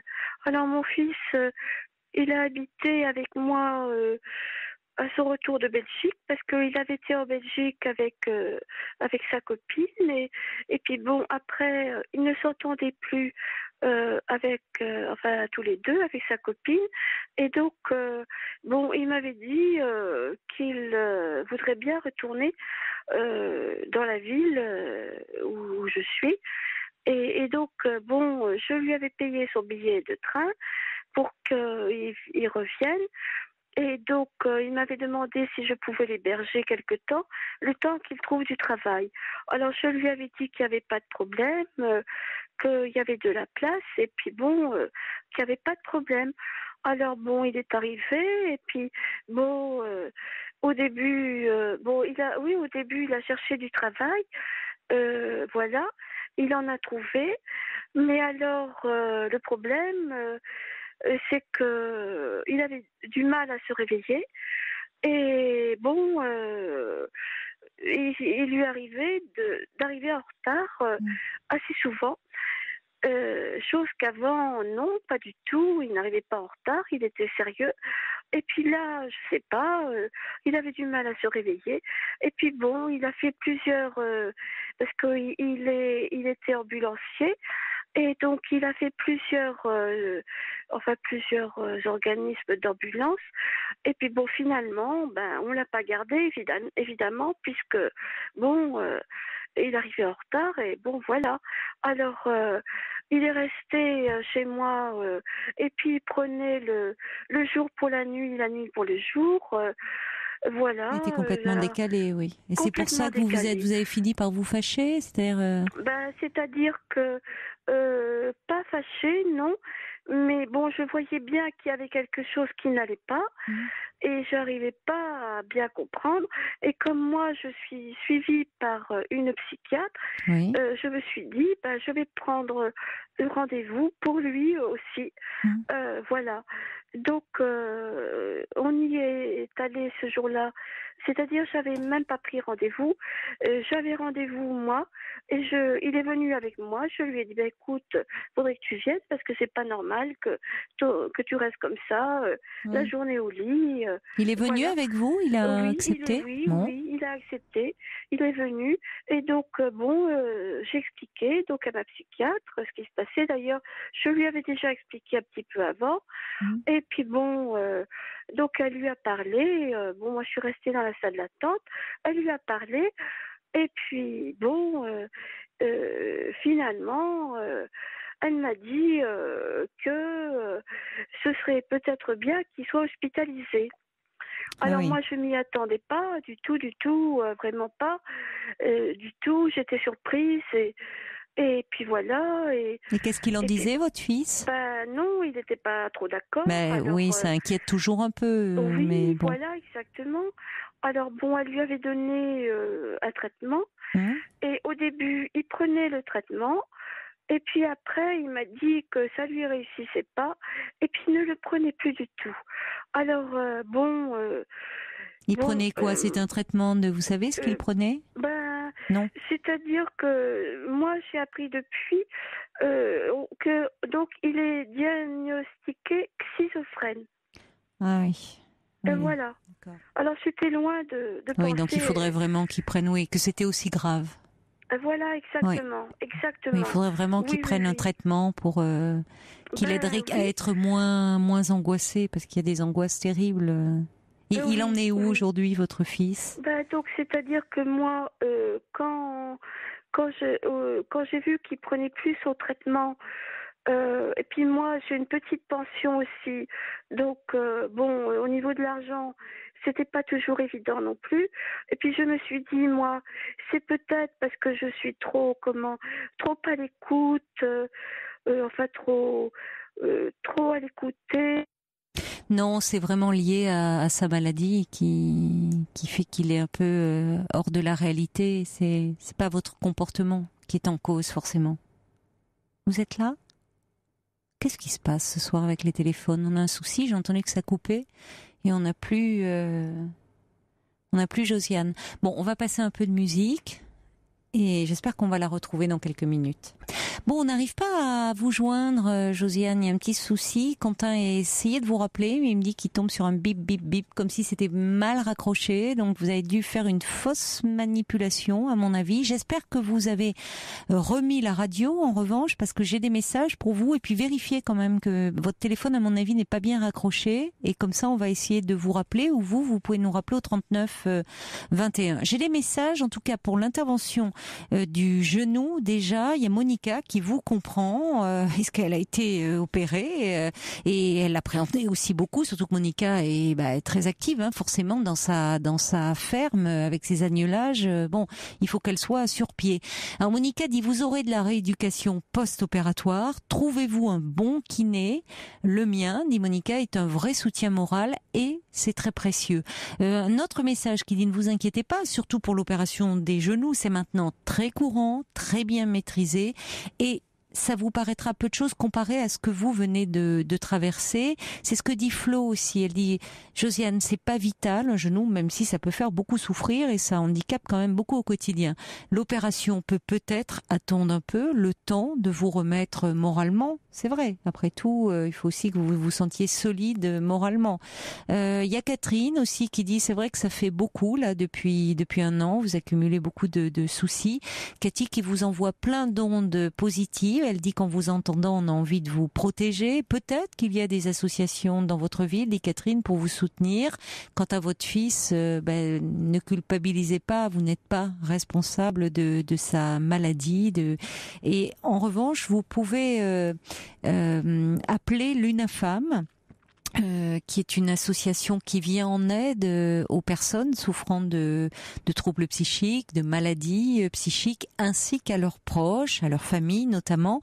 Il y a un numéro qui s'est dédié aux familles, écoute famille, c'est le 01 42 63 03 03 01 42 63 03 03, où vous avez également le site de l'UNAFAM, www.unafam, UNAFAM, tout attaché.org. Et vous avez des psychologues au bout du fil. Ah, Fifi me dit que Josiane est là. Alors, Josiane, vous êtes là? Oui, je suis là. Je ne sais pas ce qui s'est passé. Mais non plus. Mais l'important, c'est qu'on vous ait retrouvé. Oui. Est-ce que vous avez entendu les messages? Vous avez remis la radio? C'est-à-dire que j'ai entendu une partie des messages, oui. Alors j'ai mis la radio. Ah tant mieux, parce que je vais pas tous vous les relire, on vous en relira alors peut-être hors antenne, parce que ça sera un peu fastidieux pour ceux qui sont à l'écoute. Mais j'ai beaucoup de messages pour vous de sympathie qui disent de ne pas trop vous inquiéter pour l'opération des genoux, que c'est maintenant quelque chose que les chirurgiens orthopédiques maîtrisent bien, que vous aurez de la rééducation post-opératoire. Monica dit que c'est important que vous trouviez un bon kinésithérapeute.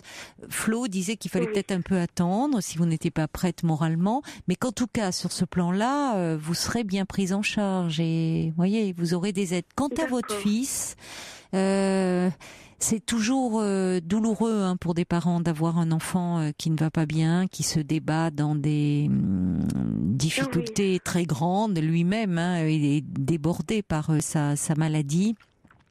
Et vous n'en êtes pas du tout responsable. Et je parlais de cette association qui fait un travail formidable, l'UNAFAM, qui vient en aide. Je ne sais pas si vous en avez entendu parler. L'UNAFAM, non.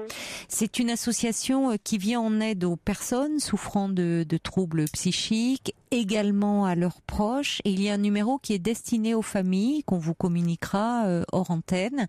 Ce sont des psychologues qui répondent et auprès de qui peut-être vous pourrez poser certaines questions ou sur l'attitude à tenir, voyez, par rapport à votre fils.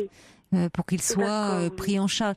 Il est pas rare, évidemment, c'est lié aussi à cette maladie que dans un premier temps, la personne refuse l'aide, refuse tout soin, voire tout traitement, et puis quand les angoisses sont très fortes et qu'il peut y avoir des phénomènes hallucinatoires, c'est-à-dire la personne peut se mettre à entendre des voix, et dans ces cas-là, souvent d'elle-même, elle va un peu en parler ou consulter parce que ça l'angoisse aussi beaucoup, ça.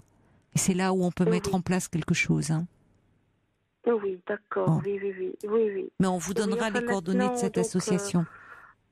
D'accord, oui, parce qu'il a maintenant un petit appartement, donc voilà.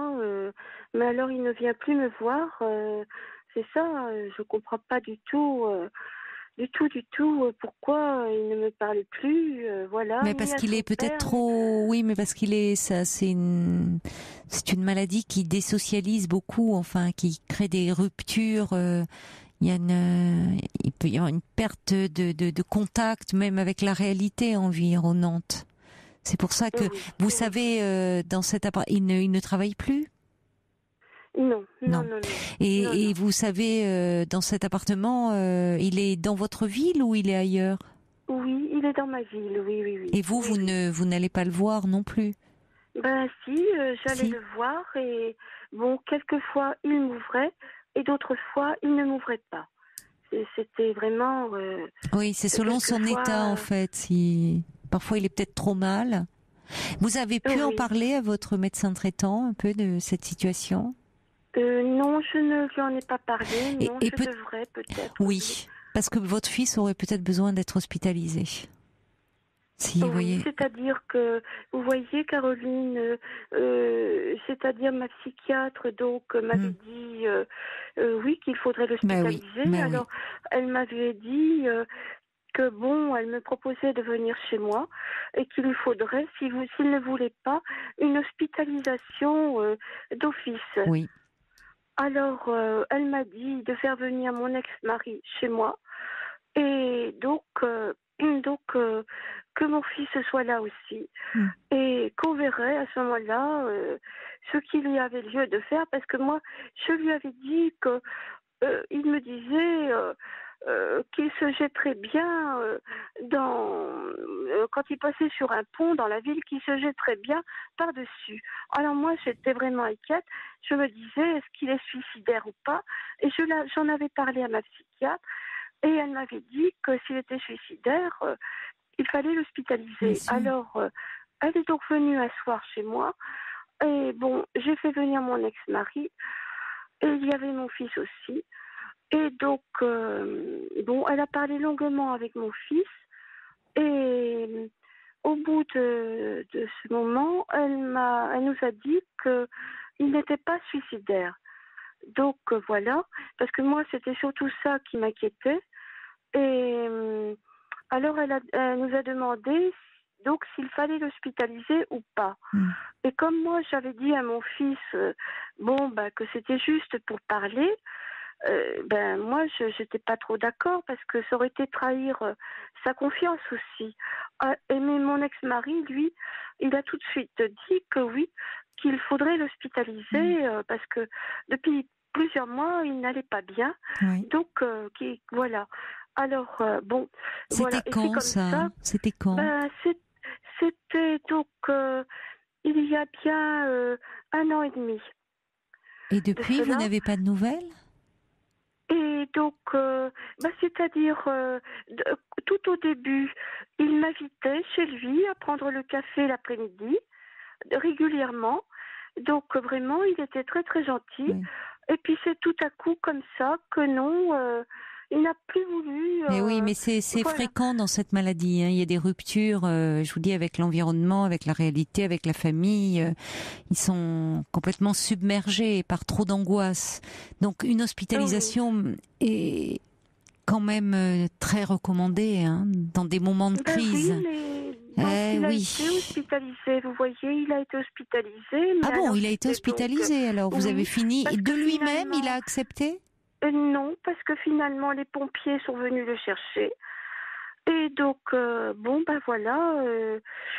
Et alors ça, il n'a pas du tout apprécié. Et... Oui, mais c'est normal. Et au début, voilà. Mais c'est normal, mais l'important, c'est il peut pas rester dans cet état-là, parce qu'il peut en arriver à ne plus s'alimenter, ne plus se laver, ne plus se lever. Donc, même s'il n'est pas forcément suicidaire, il y a quelque chose où il n'est plus du tout en état, il n'est plus, c'est pas de la mauvaise volonté, il n'est plus en état de s'occuper de lui.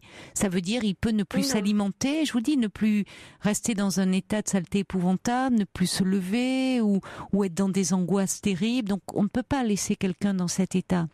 Il y a une forme de danger quand même. Donc oui. Vous voyez toujours votre psychiatre? Vous Oui. Donc entre-temps, il a été hospitalisé? Il est ressorti? Il est ressorti et bon, oui, mais il a dit à son psychiatre qu'il ne voulait pas de traitement. Alors voilà, donc il n'a pas de traitement, mais alors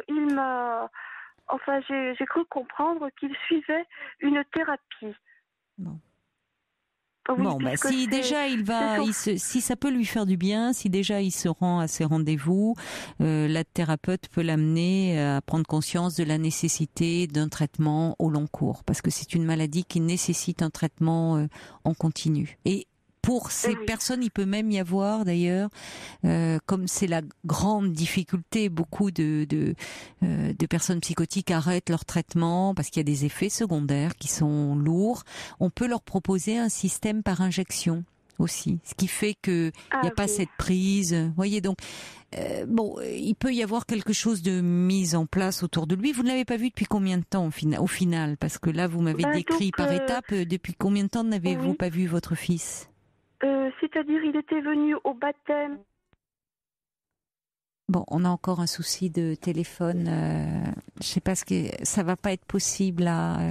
Bon, ce qu'on va faire, C'est qu'on va rappeler Josiane hors antenne, essayer en tout cas de la rappeler, je ne sais pas ce qui se passe avec son téléphone, et lui communiquer toutes les informations et toutes les coordonnées d'association. Voilà. Pour parler à Caroline Dublanche, appelez le 39 21. 50 centimes la minute plus coût de l'appel.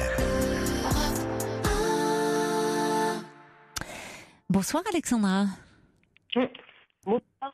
Oh, je vous dérange. Vous étiez en train de manger un petit truc. Oui. Vous aussi, vous vouliez parler des bébés qui se réveillent la nuit pour manger. Vous connaissez bien le problème. Alors vous aussi, vous aviez une petite faim là. Plus.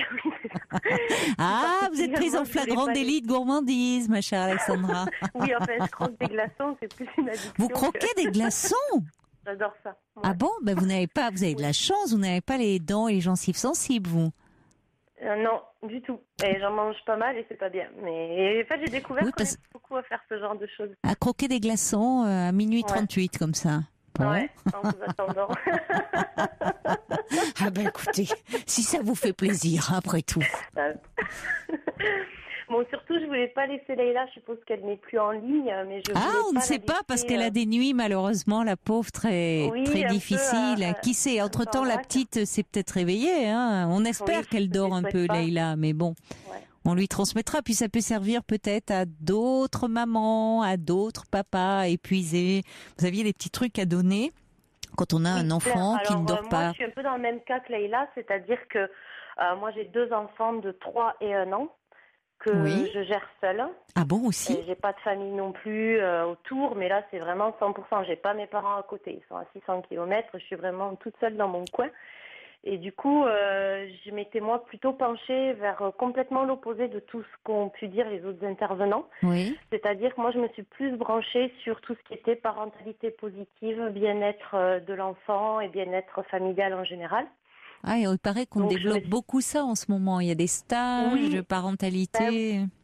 Alors bon, il y a un petit peu de tout, donc il faut quand même bien se renseigner sur les références certainement, qu'on utilise. certainement. Comme un peu tout ce qui explose d'ailleurs en ce moment. Oui, ça montre le désarroi, des parents qui parfois s'en réfèrent tellement comme ça à toutes sortes de spécialistes qu'ils en oublient parfois même tout bon sens. Alors il faudrait aussi qu'ils se fassent peut-être davantage aussi un peu confiance. Mais c'est vrai que vous avez raison, il peut y avoir du bon, ne serait-ce que dans le partage déjà avec d'autres parents, sortir de l'isolement, pouvoir être soutenu. Mais il faut vérifier qui anime un peu ces sessions, parce que il y en a qui s'improvisent comme ça.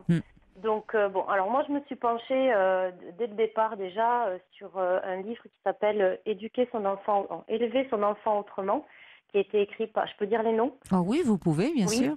Qui a été écrit par Madame Catherine Dumonteil-Crémer, qui est une dame qui est psychomotricienne, je crois, et psychologue aussi pour enfants à la base. D'accord. Et qui a développé ensuite tout autour de la parentalité positive et comment faire pour que tout se passe bien à la maison et ensuite éviter justement d'avoir des crises la nuit notamment et puis le jour aussi parce que forcément tout le monde s'énerve quand tout le monde est fatigué. Donc déjà, moi je conseille très vivement ce livre qui est vraiment chouette. Il y a beaucoup de choses à piocher dedans et qui ne sont pas du tout inaccessibles, contrairement à ce qu'on pourrait penser. Oui, ça vous a aidé, vous en tout cas, ça vous a aidé à aborder les choses un peu différemment. Et alors peut-être justement par rapport à ces questions de troubles du sommeil qu'on rencontre fréquemment. Alors pour les troubles du sommeil, moi je m'étais penchée, là c'est justement ce que j'ai sous la main, j'ai travaillé en vous attendant, je me suis fait un petit listing. Je vous remercie d'avoir travaillé pour Leïla. Oui, parce que moi j'ai été extrêmement épuisée, mais vraiment beaucoup. Bien sûr. Et je vois très bien ce que ça fait. Et puis en plus de ça, on n'ose jamais dire à 100% ce qu'on ressent à ce moment-là, c'est-à-dire que des fois il y a la colère qui monte aussi. Et puis on peut en vouloir à ses enfants aussi à un moment donné quand on est vraiment très fatigué. Quand on est à bout, malheureusement, vous savez, il y a parfois je parlais dans les cas extrêmes, des bébés secoués malheureusement, parce que les parents ça n'en peuvent plus. Et dans ces cas-là, c'est pour ça évidemment, je dis il ne faut pas laisser pleurer un bébé, mais parfois il vaut mieux le laisser que d'être débordé. Et changer de pièce. Oui, bien sûr. C'est mieux.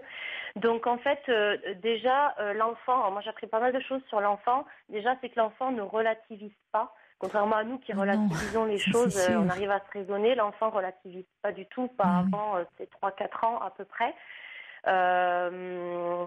Du coup, moi, ce que j'avais noté, c'est que ça ressemblait quand même fort à de l'anxiété, de l'hyper-émotivité. Et c'est pas parce que sa fille, elle sourit quand elle lui parle, qu'elle n'est pas du tout angoissée, c'est pas vrai. L'anxiété, ça se traduit par tout un tas d'autres phénomènes, notamment le fait de ne pas dormir. Il peut aussi y avoir un sentiment d'abandon qui s'est mis en place du fait que son papa soit pas là, c'est-à-dire qu'il est là, puis tout à coup, il est plus là. Donc l'enfant, lui, il comprend pas, parce qu'il n'a pas tout à fait la même notion du temps que nous. Donc le fait de solliciter sa maman en permanence, ça lui permet de voir qu'en permanence, sa maman, elle est là et qu'elle va pas se retrouver toute seule dans sa chambre, et puis que sa maman est bien toujours là, quoi. Donc c'est pas de la moquerie ou quoi, comme j'avais pu un peu entendre, c'est pas du caprice. Moi, c'est quelque chose aussi que j'ai eu vécu. Non, il peut y avoir, oui, des anxiétés de séparation, voilà. Et bien sûr. Et elle, en plus, il y a des périodes dans le développement et elle est un peu en plein dedans. Hein, ça apparaît vers 8, 9, 10 mois. Alors, ce qui était intéressant dans le cas de Leïla, c'est que son fils a fait exactement la même chose, sachant que du coup, son mari faisait déjà aussi des déplacements relativement longs à ce moment-là. Donc Leïla, elle est trempée dans une espèce de stress permanent qui se ressent pour l'enfant et durant la grossesse, puisqu'on sait quand même aujourd'hui que le stress de la maman se ressent surtout quand oui, et puis elle n'est pas bien en ce moment en plus. Oui. Voilà. Donc le bébé peut déjà, le sentir. À partir de là, un petit, quand il naît, il peut aussi naître avec cette espèce de sensation de stress permanent. Et lui, encore plus petit, ça le gère encore moins. Et effectivement, ça peut créer des sortes de blocages. Et donc, notamment, là, j'ai entre les mains un livre super que j'ai utilisé beaucoup et j'utilise encore, qui s'appelle 5 points pour mon enfant, du docteur Pierre-Noël Delatte. Et en fait, il a décrit dans son livre les différents blocages de l'enfant, du bébé et aussi de l'adulte, parce que ce livre existe aussi pour adultes, avec comme des situations expliquées. Par exemple, si je prends là un exemple à la page où je suis, par exemple, si nous le résumer, voilà. Oui, c'est concis. Hein. Si par exemple on prend la sensation d'abandon, le blocage d'abandon, c'est ce qu'il explique. Ils peuvent se sentir abandonnés, même s'il n'y en a pas eu. Il suffit qu'un bébé dans son berceau appelle sa mère et que celle-ci épuisée ne l'entende pas pour qu'il puisse avoir l'impression qu'il n'y a personne, par exemple. Oui, il reprend ce qu'ont écrit en leur temps des grands pédopsychiatres, pédiatres, Winnicott, on reprend de façon... Mais du coup, il a assez bien expliqué. Et alors surtout, il y a énormément de choses là-dedans, donc on ne va pas tout expliquer. Ça a été une mine pour vous d'or, ça vous a aidé en tout cas. Ce qui est intéressant, c'est qu'il a décrit plusieurs circuits d'acupressure. Donc ce sont des points énergétiques, un petit peu comme l'acupuncture, sauf que c'est sans aiguille. En fait, il y a des points précis en faisant des circuits qui permettent de justement débloquer tous ces petits blocages qui auraient pu se mettre en place. Et ce livre, je le conseille fort, et je l'ai conseillé à plusieurs copines aussi déjà. Moi, c'est quelque chose que j'ai utilisé sur les deux et que j'utilise encore, et ça fonctionne très très bien. Ça vous fait du bien. Tant sur la colère, un enfant par exemple qui a la larme facile, admettons, il y a une période, l'enfant pleure beaucoup pour rien, j'ai cassé mon gâteau, je trouve plus ma voiture. C'est bien expliqué dans ce livre-là. En tout cas, vous, c'est vraiment un support important et c'est un guide. Je vous bouscule un peu, Alexandra, je suis désolée, mais parce que il y a l'heure qui tourne, il y a une réaction aussi que je voulais accueillir encore d'Isabelle, mais je crois qu'on a noté les références de votre livre et en tout cas que pour vous, ça a été précieux. Il y a quelqu'un qui me dit aussi, c'est Nini, qui dit c'est génial d'avoir une maman comme vous, Alexandra. Elle parle d'un livre et d'un CD de sophrologie pour enfants, calme et attentif comme une grenouille. Je l'ai offert à une amie. Ça, c'est pas mal, ouais. Mais alors, ça n'a pas marché du tout. Ce qui est pas mal et que je tiens bien à dire pour Leïla, c'est extrêmement important, c'est que son enfant, quand elle le récupère le soir, ses enfants, quand elle les récupère, elle est dans le speed du soir et de faire le bain, la nourriture et tout ça, puis de se reposer. Mais l'enfant, il a besoin de retrouver sa mère. Donc, par exemple, sa petite de 10 mois, ce qu'elle peut faire, c'est la prendre en portage. Une bonne écharpe de portage ou un Maytay, c'est quelque chose avec un grand tablier et tout ça. Et moi, c'est toujours ce que j'ai fait. Et contrairement à ce qu'on dit, souvent on dit oui, mais les enfants après s'accrochent, ils ne décrochent plus, c'est complètement faux. En fait, ça les rassure énormément, ce qui fait qu'ensuite, dans l'évolution et avec l'âge, au contraire, ils ont plus de facilité à nous lâcher et eux se sentent très rassurés, ce qui fait que ça évite beaucoup d'angoisse et beaucoup d'anxiété de leur part. Donc juste bien attaché avec un bon nouage, franchement, un enfant, ça pèse pas quand on l'a en portage, quand c'est bien, bien attaché. Donc voilà, moi je porte les deux et franchement c'est top. Et surtout, je vais lui parler du réseau REAP. Le REAP, c'est un réseau d'écoute, d'accompagnement, d'aide aux parents, qui est un réseau de la CAF. Allô ? Comment ça s'appelle ? Oui, je vous écoute attentivement, mais parce qu'on est en train de... Le REAP. Oui. D'accord. Ça, je ne connais pas, oui. Oui, alors c'est un réseau qui est un réseau de la CAF, qui en fait répertorie toutes les associations d'aide à la parentalité et qui répertorie aussi toutes les actions qui sont faites en ce sens. C'est-à-dire, lorsqu'il y a des petites conférences, vous pouvez trouver toutes les adresses et numéros et puis les horaires et lieux des cafés parents. Donc, c'est des endroits en fait où on échange entre parents, on craque pas, enfin voilà. Autour ça serait bien, peut-être, oui, vous avez raison, quand on est isolé comme ça. C'est très important, voilà, quand on a un petit peu de temps. Il y en a qui sont le soir aussi, donc c'est intéressant de pouvoir y aller. On peut souvent, on emmène ses enfants en fait aussi. Moi, je suis dans une association de parentalité. Et voilà, chez nous, c'est les mercredis matins, mais voilà, les mamans, elles viennent, elles ont leurs enfants, et puis ça n'empêche pas du tout d'échanger et justement d'être moins dans l'isolement. Et on fait aussi des connaissances qui peuvent dépanner parfois, et ça, c'est top. Et ensuite, je voulais lui dire aussi, pour terminer, moi, j'utilise de l'huile essentielle que j'achète en parapharmacie. Oui. Ce sont des mélanges exprès pour bébé, ça, je souligne bien. Parce que on sait que les huiles essentielles, c'est pas forcément top pour les petits. Oui, même pour les grands d'ailleurs. Ils vendent des choses pour vaporiser la nuit, même des choses toutes faites. Et j'ai entendu dire que ça faisait partie des pollutions de la maison et que c'était pas forcément une bonne chose. Ça dépend. Voilà, donc il faut vraiment. En fait, il y a des laboratoires qui travaillent très bien et il y a des laboratoires qui travaillent. Ah, vous êtes très au point, vous. Vous maîtrisez. On sent que vous avez travaillé la question. Vous maîtrisez bien votre sujet, Alexandra. Ma mère est naturopathe et moi je suis ostéopathe. Donc en fait, on nage un peu dedans. Vous êtes ostéopathe, vous ? Je suis éthiopathe. Éthiopathe, d'accord. Et donc du coup, voilà, cette huile essentielle. Alors, moi, je lui conseille de la marque Pranarome qu'on trouve très très bien en parapharmacie. Et moi, celle que j'ai utilisée et qui était top parce qu'elle est vraiment légère, c'est l'huile essentielle assainissement. Ça favorise le sommeil et en même temps, ça nettoie l'air. Et du coup, c'est vraiment bien. Justement, moi, j'ai entendu quelque chose. Alors, je ne sais pas, mais j'ai entendu, je crois d'ailleurs, c'était chez Jean-Marc Morandini, où par rapport aux pollutions de la maison, l'air est souvent très pollué, et de quelqu'un qui disait de se méfier de ces sprays tout prêts pour soi-disant assainir l'environnement. Et moi, j'en mettais aussi des huiles essentielles, tout un mélange qu'on peut acheter en pharmacie, et en disant que ce n'était pas très bon. Ouais, mais ça dépend du médecin qui disait ça. Ça dépend à 100% du laboratoire et cette marque-là, je sais que c'est une marque sûre de grand public. De plus, chez Monsieur Morandini, que j'écoute de temps en temps, il y a quand même parfois des énormités qui me font bondir sur mon siège. Ensuite, il faut appeler alors. La température de la chambre aussi. La température de la chambre, des fois on a peur que l'enfant il est froid, ce qui fait qu'on met 20 et en fait ça lui conviendrait peut-être mieux un 18 ou un 17. Nous, ici, on a mieux dormi cette année parce que dans la maison, il faisait 16,5 et que franchement, c'était le pied intégral. Et quand c'est au-dessus, il n'y en a pas une qui dort comme il faut. Après, je voulais peut-être lui conseiller est-ce qu'elle a peut-être essayé d'avoir un vrai rituel pour le coucher. Un rituel qui est simplement déjà pas de télé le soir parce que ça stimule beaucoup trop le cerveau. La télé, quand même, j'espère, oui, pour des bébés de 10 mois, non, il vaut mieux pas. Mais comme son fils est plus grand, peut-être qu'il regarde un dessin animé, la petite, elle voit aussi, le temps qu'elle fasse éviter, c'est vrai qu'on a de plus en plus de bébés sur les écrans, donc vous avez raison, à éviter. Ça. Et puis, du coup... on a fait le tour, là, je pense. À peu près, ouais. Et le cododo. Le cododo. Parce que ton mari n'est pas là, pourquoi est-ce que le lit de l'enfant peut être dans la chambre du parent ? Elle a essayé, mais ça ne marche pas. La petite ne veut pas du tout dormir. C'est ce que fait sa mère. Quand elle est chez sa grand-mère, elle dort bien, mais quand elle est avec elle, ça ne marche pas du tout. Bon, écoutez, avec ça, on conseillera à Leïla d'écouter en podcast l'émission, et puis elle trouvera certainement quelque chose.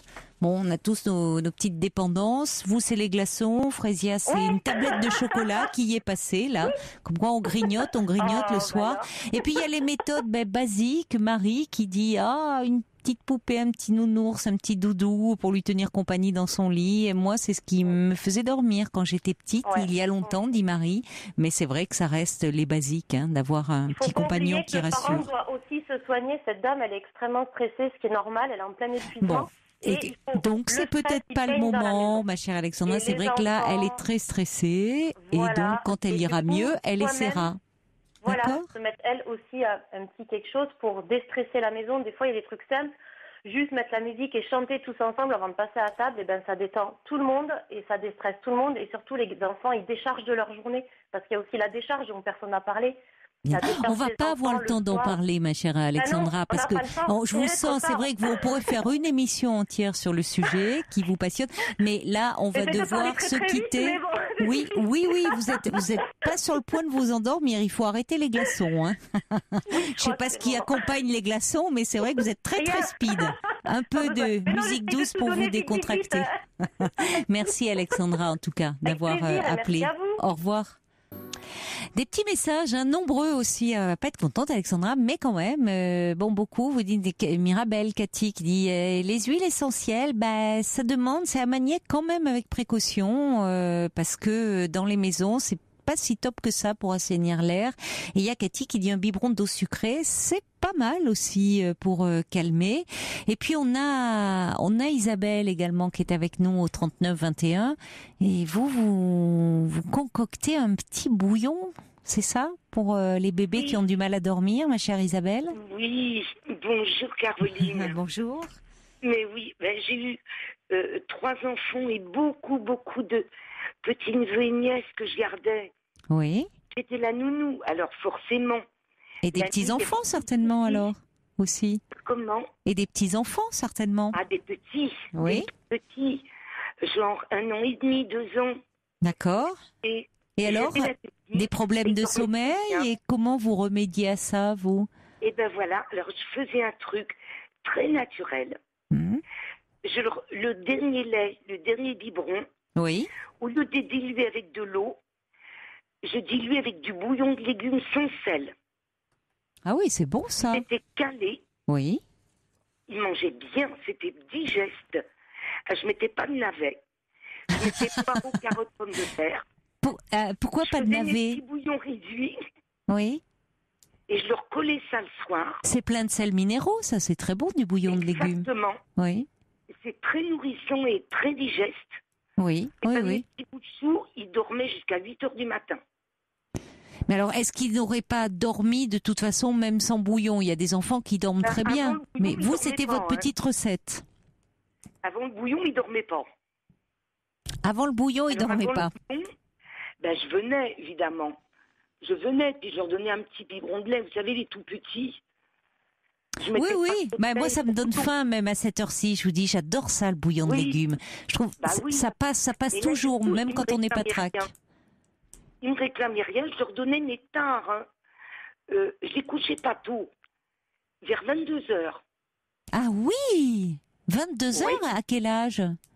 Ils avaient 2 ans. D'accord, bon. Ils passaient la soirée avec nous. À 2 ans, s'ils se couchent à 22h, c'est des futurs auditeurs pour la libre antenne, ça. Absolument. Je vous remercie. Ils avaient fait des grosses siestes l'après-midi. Oui. Donc, j'avais pas envie de les coller au pieu comme ça. Mon mari rentrait, on dînait avec eux. Enfin, 22h, j'exagère un peu, peut-être 21h. Hein. Oui. Mais enfin, bon, donc vous... avec nous, on faisait un petit jeu. Je leur donnais le biberon de lait et de bouillon de légumes. Je peux vous dire qu'après, je les entendais plus. Vous ne les entendiez plus de la nuit. Ils dormaient comme des bébés. J'allais les voir. J'allais les voir régulièrement. Et alors, est-ce qu'un peu plus grand, ils réclament aujourd'hui un petit bouillon? Non. Ils réclament des câlins. Ah, c'est bien aussi ça. Oui, mais ça, c'est bien. Un gros câlin avant de dormir, ça aide à s'endormir. Au milieu de la nuit, Voilà, un gros câlin. Au milieu de la nuit, aujourd'hui, c'est pas l'heure des câlins, c'est l'heure de faire dodo. C'est l'heure quasiment, là, bientôt. Tout le monde va aller faire dodo. Il y a une petite musique de nuit. Et j'espère que la nuit va être douce. Vous n'avez rien pour le chat de Mirabelle? Parce qu'elle a un chat qui la réveille tous les jours à 4h du matin. Je sais pas ce qu'il veut, le chat, mais on fera une prochaine émission pour votre chat, Mirabelle, c'est promis. Je plaisante, bien sûr. Si vous savez, c'est pour ça que j'aime les... C'est des coquins, Bonne nuit et merci pour cette petite recette, ma chère Isabelle. Bonne nuit. J'espère que votre nuit va être douce. À demain. Il est maintenant 1h du matin sur Europe 1 et c'est Jean-Marc Morandini qui prend le relais.